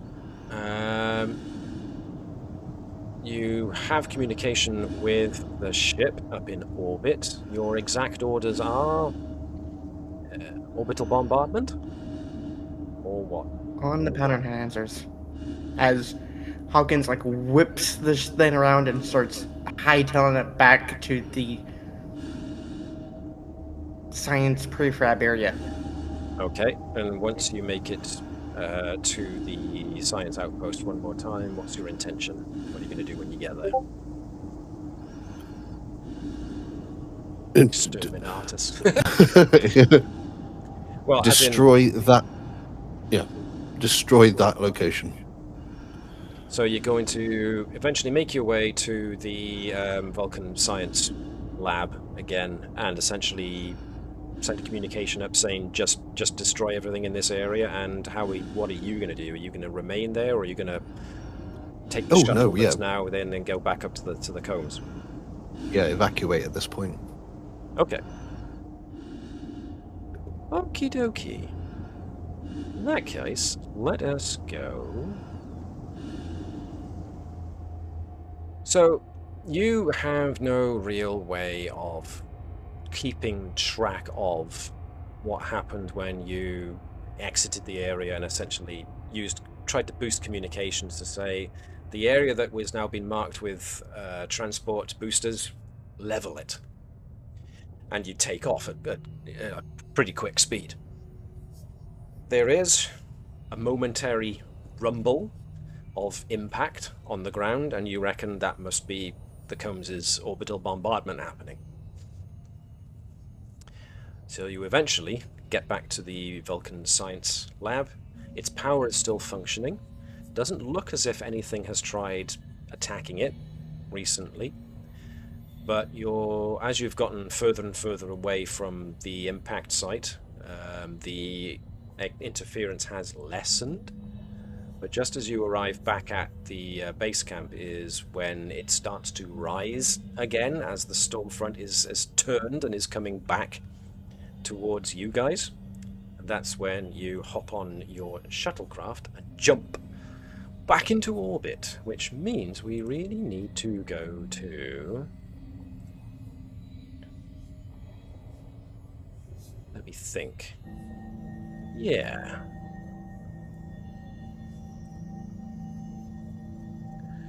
So the shuttle, of course, leaves the benighted planet and eventually heads up so it can meet with the Combs. The Combs, which of course is a little bit closer, so that it commenced its orbital bombardment using phases, and then a photon torpedo. But when you get onto the bridge, you get a report. And let's take you to the bridge. So, the away team having come back, they come back to the bridge to find activity, but also as soon as they appear, your tactical officer, Lieutenant Garrow, as soon as you step through the doors, he goes, Captain, we've been having a bit of trouble with your last order. Every time we try firing ship phases at that specific area, the electromagnetic intensity in the atmosphere is essentially spoiling our aim, and, well, it's not allowing us to get a clean shot down to the surface at all. The amount of electromagnetic interference going on inside of that planet's atmosphere is getting to the point of ridiculousness. Nothing we fire down there is on target, and torpedoes are just straying wildly off course. Anything we do is just being thrown out. But Councillor Sachs comes back and says, I have noticed a change, Captain, recently. I wasn't able to put my finger on it at first, but I can definitely make out what I think is some form of consciousness down on the planet below. It was difficult to ascertain at first, what with the whole focus being mostly on the fact that the planet was complete darkness. I didn't give over much credence to what I was sensing, and to be brutally honest, what I was sensing wasn't exactly clear. But ever since those storms started gaining in intensity around where you were originally, and now when the ship started firing on the planet's surface, there's definitely something, a very strong presence on the planet, which seems to be becoming aware of us, I think. Becoming aware of us as individual life forms. There's a sense of curiosity and confusion, I think, is the best I can make out.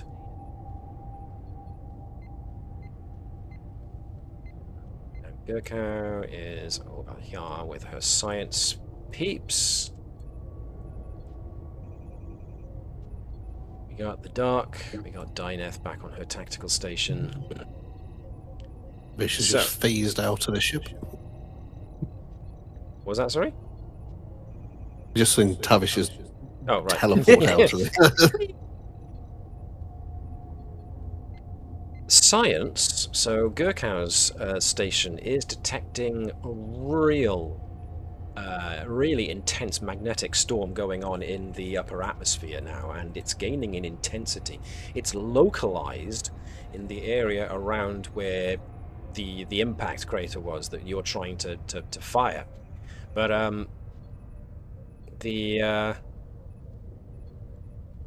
what I'm going to allow is somebody, whoever wants to, can give me a... Now, hang on a second.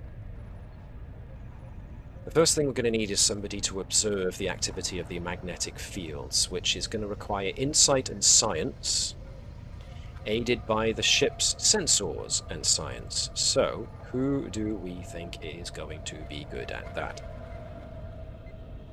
That suggests either Sot or Gurkow. I don't mind leading on that one, with Gurkow assisting.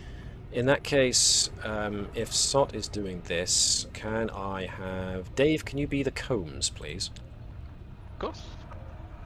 And we just want one dice, sensors and science from the Combs. From Dr. Sot, can we have insight and science? Mm-hmm. Insight, science. Guessing no focuses on this one. No focuses, exactly, no. Cool. Give me 2 seconds. I went onto the wrong bit. bit. It's pretty good. It's pretty damn good. So whatever the combs produces is extra. What do you want from the combs? Sensors and science, please. Okay. It has using focus. Yes. Yes. That's off.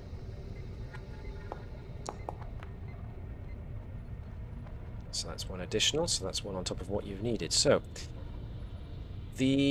by observing the magnetic fields of the planet, you can conclude that they are definitely being changed by an intelligence. So Dr. Sott's earlier hypothesis seems to be ringing true now, especially backed up by what Councillor Sachs is saying.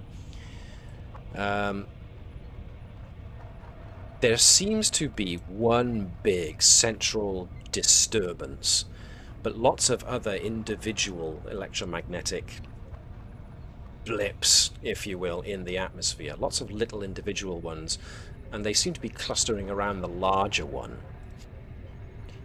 Now, since you were firing weapons in as well, and piggybacking on top of the last little revelation, I would like somebody to give me a control and engineering check assisted by the ship's weapons and engineering. Anything to do with deflector emissions will do as a focus. Oh, deflector shield technology focus. I can lead that. Okay, cool. So if you can have that, then we also want the ship. So can I have Liz, if you're about? You be the combs, please, giving me weapons and engineering. I'll use my Starcross. Okay.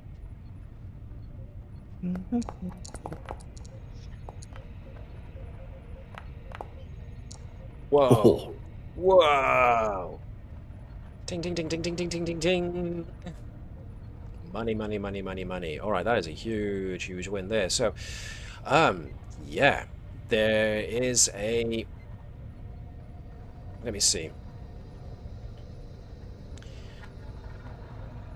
You can use the deflector to generate or manipulate magnetic fields in the atmosphere below,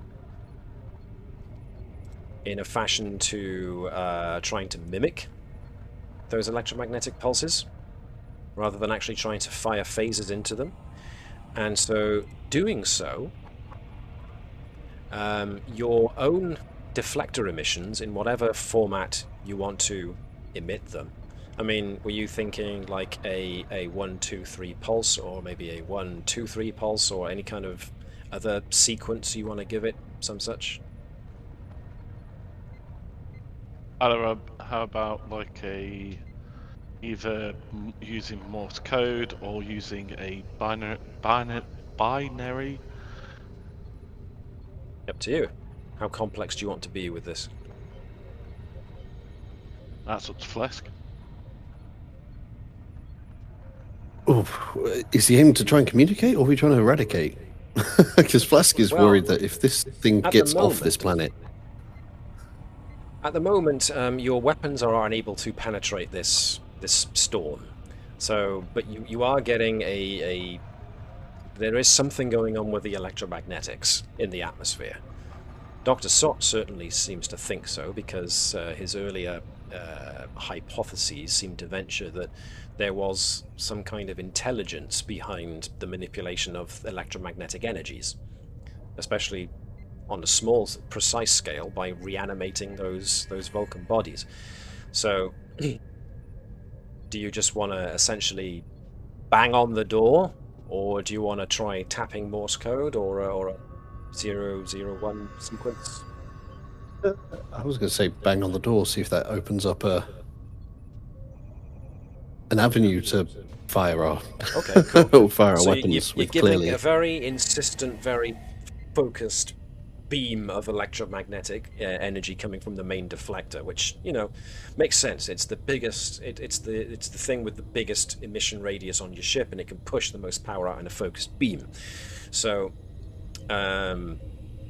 doing that as in a big bam, bam, bam, bam surge of big magnetic pushes, it doesn't penetrate all the way down to the planet through the atmosphere. But as soon as it is done doing that bam, bam, bam, big set of heavy pulses, the main storm that's gathered over the area gives its own set of bam, bam, bam pulses in exact echo and sequence and intensity. Oh look, intelligent life.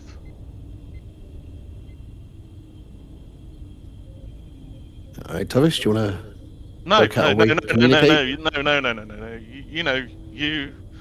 You decide you want to kill them. Go ahead. No, You're try and- no. You're the commander and the captain sitting right there. You do what you want to do. I'm going to relieve myself of duty. Tavish walks off. Okay. Gurkau, can you work out a way to communicate with this thing? Make contact. This will actually be... You will have to probably modify the communication system somewhat. And anyone attempting to communicate is going to require a presence and command task with a difficulty of 5, assisted by the ship's communications and con. Any focus in first contact would be good, but diplomacy also counts.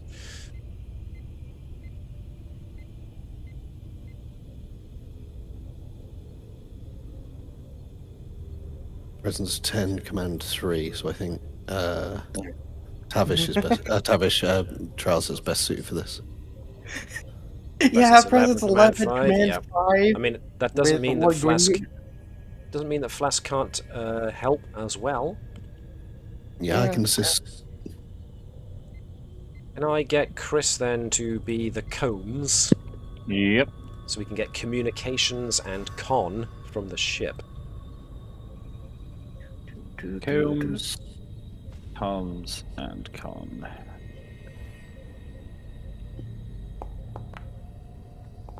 Ooh, it was a 16. It becomes a 6, so that is a definite success. From Flask, we get another success, so Hopkins has to make 3 more successes. Take that momentum. Yeah, that would be the 5 dice we can roll. Yes. I don't think a focus on linguistics would help. It's a stretch. Actually,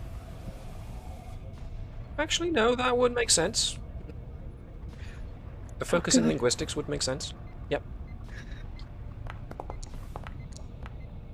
Oh, those dice, man, they make it hard to see. But good grief, those rolls. Look at that. A 5, a 6, and an 8.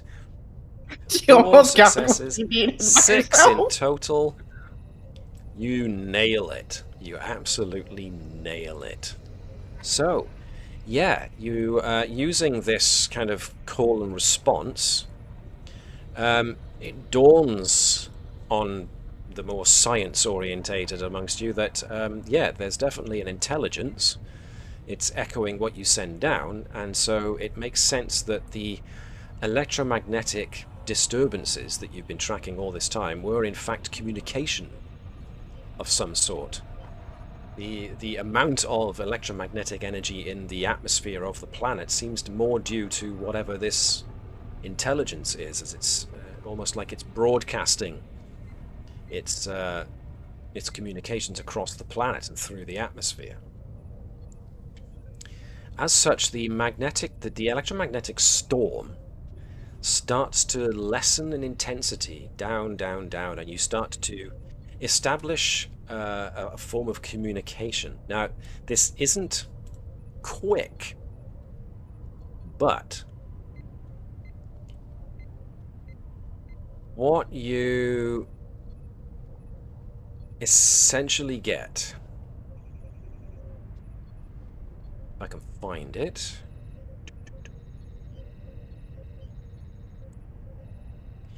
is a series of basic communications at first. But as you start to, as the universal translator starts working, it churns through, and with your own experiences in linguistics and first contact protocols and whatnot, you eventually get round to establishing a hello, we are, and you can go into however much you want to in regards to the level of your greeting. And in response, you get, well, a response that the Universal Translator picks up as greetings, we are the, and the closest phonetic name that the computer can come up with is something in the realm of Krillian. We are the Krillian.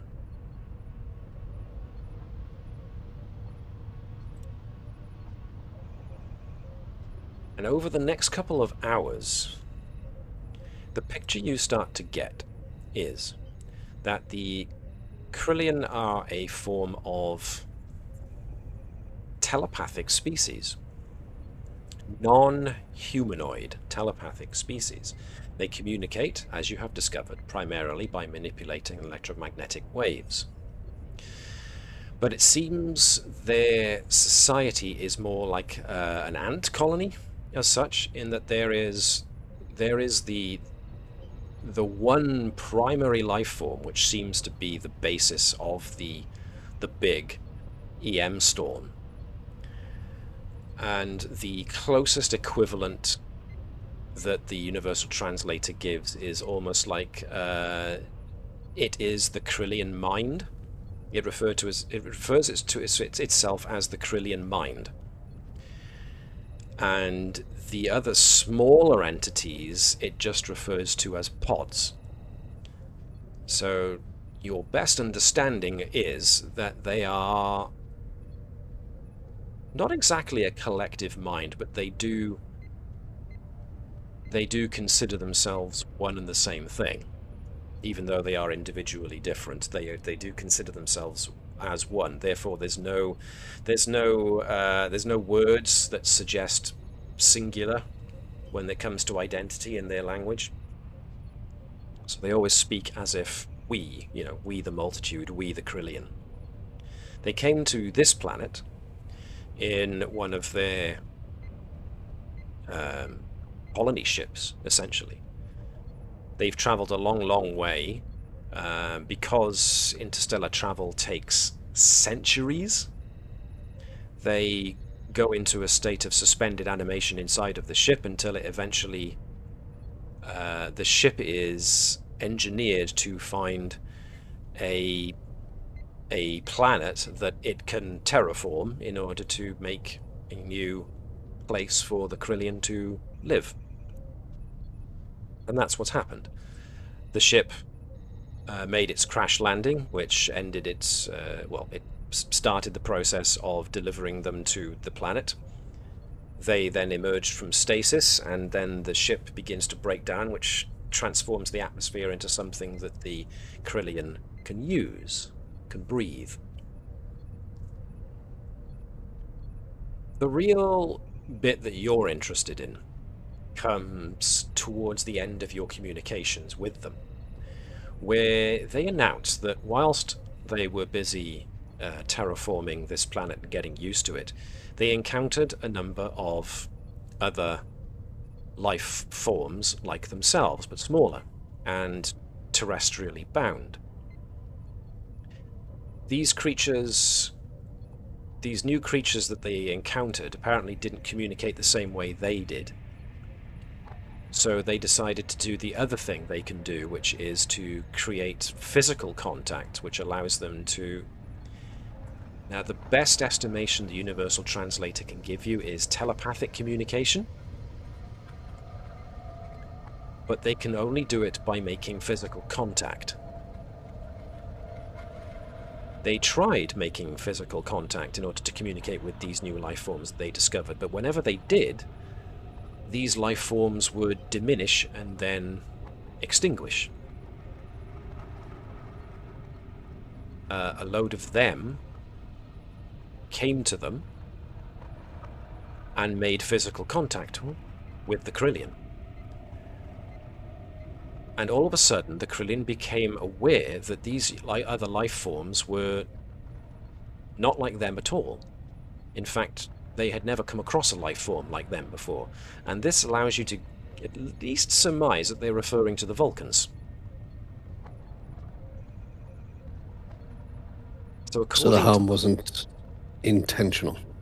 It seems not. The Krillin just don't understand. To them, the electromagnetic signatures being given off by the Vulcans' EV suits, they thought were the life form, the energy spark that they themselves respond to amongst each other. And when they tried making physical contact with these electromagnetic sparks, the sparks would diminish. This would seem to correlate with what you found, where you found the power packs of the EV suits ripped out, or at least broken into. But then it seems the Vulcans made physical contact, which suggests a Vulcan made a mind meld.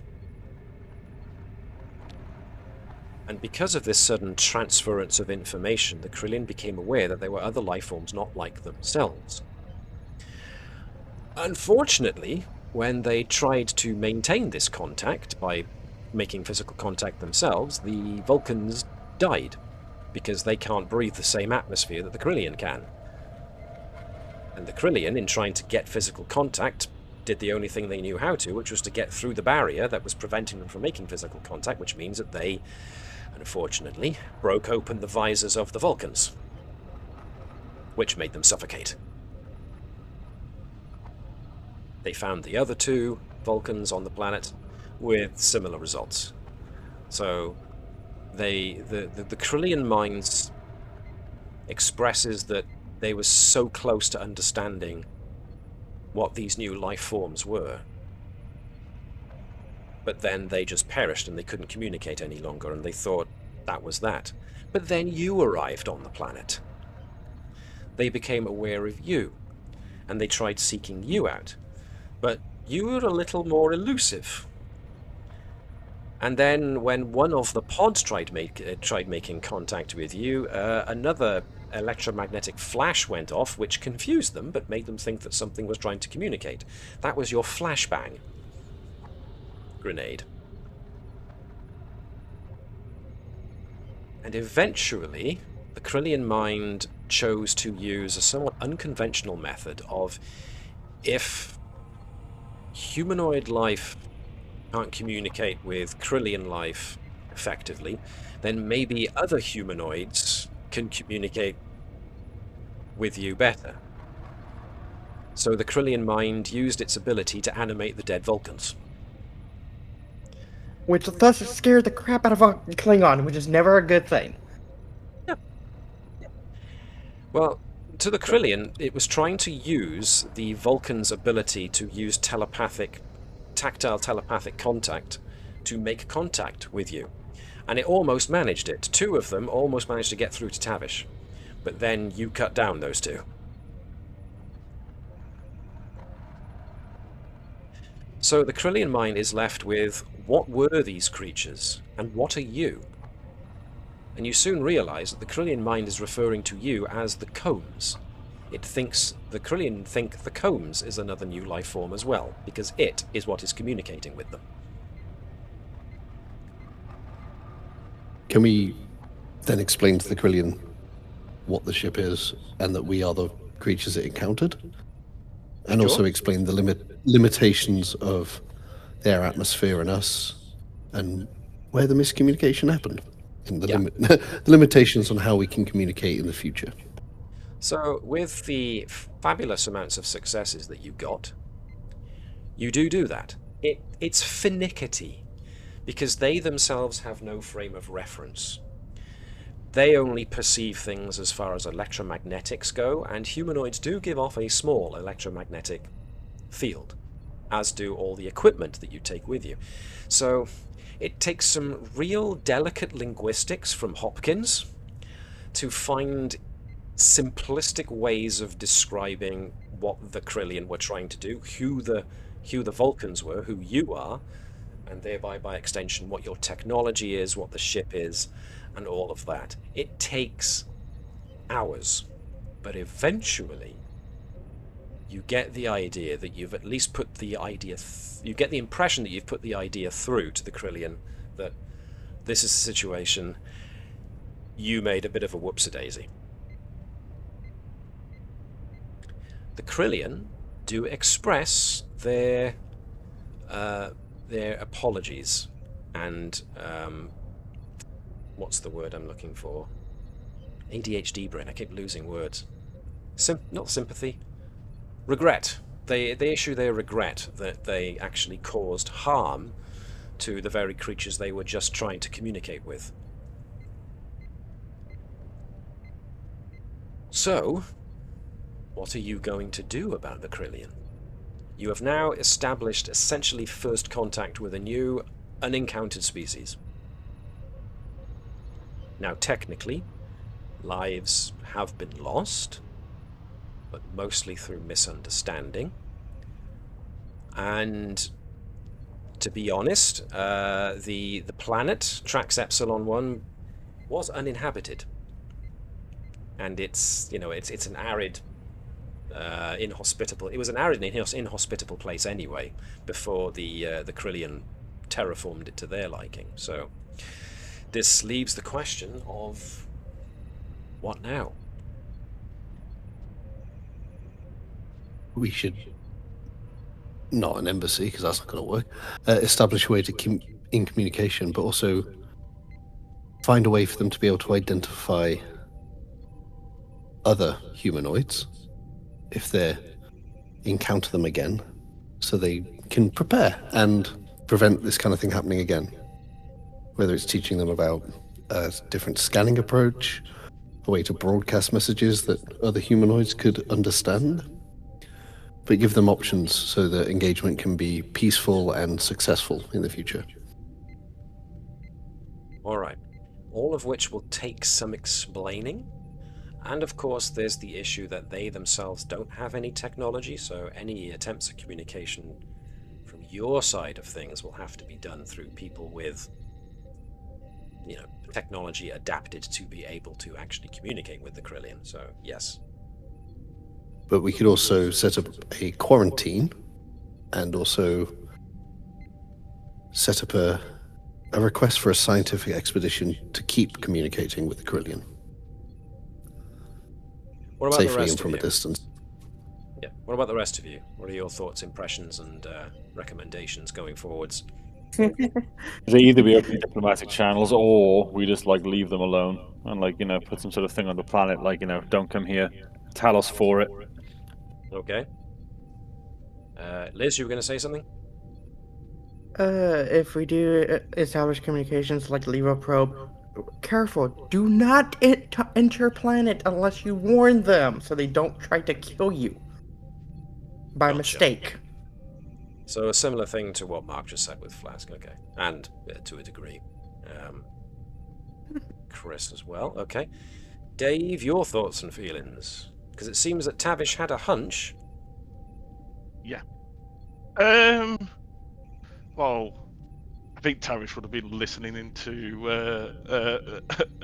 that. I mean, easy enough for her to hack into systems and stuff. I think Tavish would probably put in a report that send the diplomatic corps to the planet with a science vessel as well. Maybe establish a little bit of a starbase at the planet, so communications and diplomatic, relations stuff. Yeah. Relations can start happening. I do believe putting a little bit of a quarantine at the moment around the planet is probably a good idea, just for the simple fact that the atmosphere is pretty deadly. Yes. To us, to what we believe, Most humanoid stuff. life that requires an M-class atmosphere would certainly find it very difficult. Exactly. Probably worth finding out if anybody in in Starfleet can actually breathe that atmosphere, or if we know of any species that can actually breathe that. I can't think of any atmosphere. off the top of my head, but that doesn't necessarily mean that it's not the case. Yeah. Let me think. What other... I mean, the Tholians wouldn't want anything to do with these guys unless they were looking to conquer the world anyway, so... that's the only one I know. Well, they just did. They just conquered that world, so... Well, the Krillian did. They just terraformed it, so... yeah. But I'm thinking other known species with weird and wonky atmospheres. The Tholians was one of the major ones, but yeah, I can't think of many. Yeah, me either. But you never know. There might be. And if anything, now that all of you seem to have the same idea of putting up a warning beacon to say, careful, guys. Probably worth actually talking to. Is it the Trill? Okay. Is it the Trill? The Trill, the guys with the symbionts. Yes. Not Trill. I'm sorry. What the Council of Saxes? Sorry. Betazoids. Yeah. Yeah, Betazoids. Probably worth actually asking the Betazoids to actually come over and help out. Seen as they don't need tactile telepathy. No, they don't. That's a good so idea. they can go down to the planet and actually communicate in person with these people. They are very handy like that. That's a good idea. Because you never know. This is it's first contact. So, and they've said they're sorry. It's fine. That's Tavish's kind of thing. She'll put that in a report and stuff. Okay, so almost universally, you all seem to agree that putting some kind of notice on the planet in the general area, saying if you go here, then stop. This is what you'll find. Yeah, science vessel and diplomatic vessels tag teaming this with an emphasis on telepathic contact. Yeah, all seems pretty straightforward and well thought out to me. Anything else anybody else would like to add to this?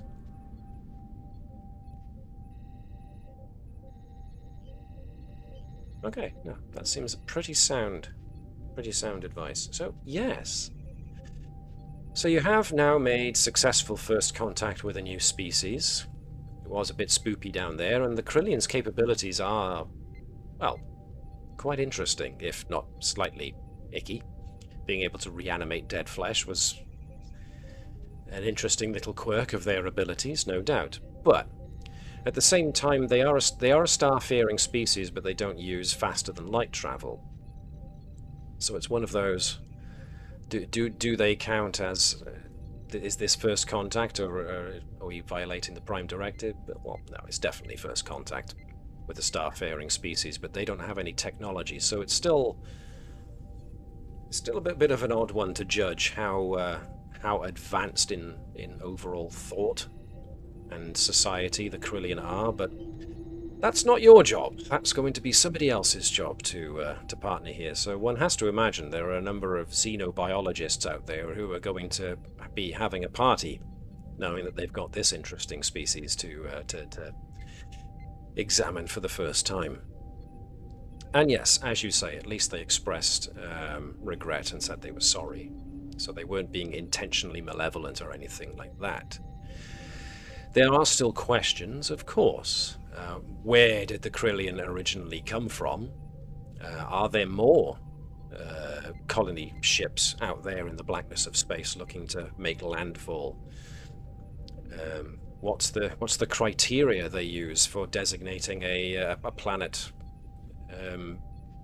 a good choice to do terraforming on? There are lots of interesting questions to go on, but for the moment, your own part in this little saga has come to an end. So unless anybody else has got something specific they would like to add to this. Oh, I would. No, Oh dear. Oh, good. Go on. I was gonna send you this in a message, but in a private DM. But I'm gonna do it out loud because I don't want anybody. Yeah. Missing out. Anyway, Gotcha. missing out. Yes.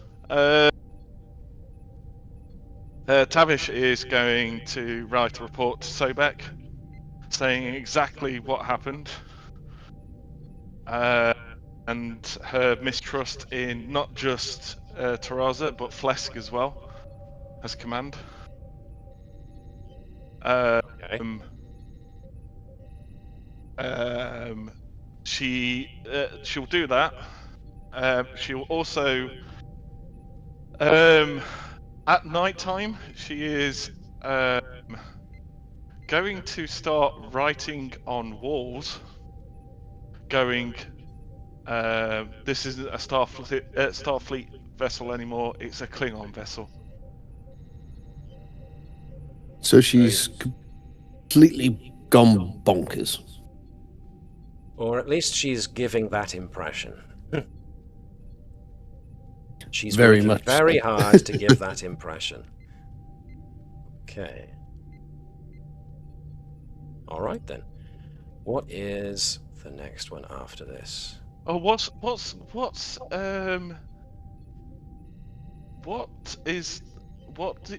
you know how we got the, is it USS, we're the USS Combs, aren't we? Yes. Is it USS Combs? Yes. What is the Klingon one? The IKS. Yeah. Tavish is also going to put IKS Combs. Really digging into that. Okay. I see. Well then, if we have a quick look at the calendar, we will see that in 2 weeks' time it is the 28th, and then after that is the 4th, the 28th of December, the 4th of January. I think I should be good for those days, actually. So, is everyone else all right for those? Because this is that time of the year when folks are going to be off doing Christmas and New Year's stuff. So, When did you say again? Sunday the 28th of December and the following Sunday the 4th of January. I should be able to do those. Chris, what about you and Connie on those dates? Yeah, hard for me to say exactly. The 28th is a bit up in the air. The one in January should be fine. The 28th is sort of sandwich. My birthday's the day before we're going to London, and the day after my friends are all in town. So I have to double check on the 28th. The next one in January should definitely be fine, but I'll have to get back to you guys on the 28th, I think. Mark? Were you... Okay for the 28th. I think I'm okay for the 4th. Liz, what about you? Yeah, I'm fine for those days. There ain't really much of a Christmas happening here, so yay! Okay. Then we will aim for those dates then, unless Chris tells us otherwise. In the meantime then, that draws this episode to a close. So this was episode 38, Darkness. Thank you very much, my dudes, for playing. Quitting a little early because Mark and I have got a Kung Fu Christmas do to go to. Enjoy. We shall Both of endeavour you. to. There won't be any sparring during or after dinner, let me quickly assure everybody. This isn't where we have to fight for our food by getting into a chopsticks battle with our Sifu, sadly. But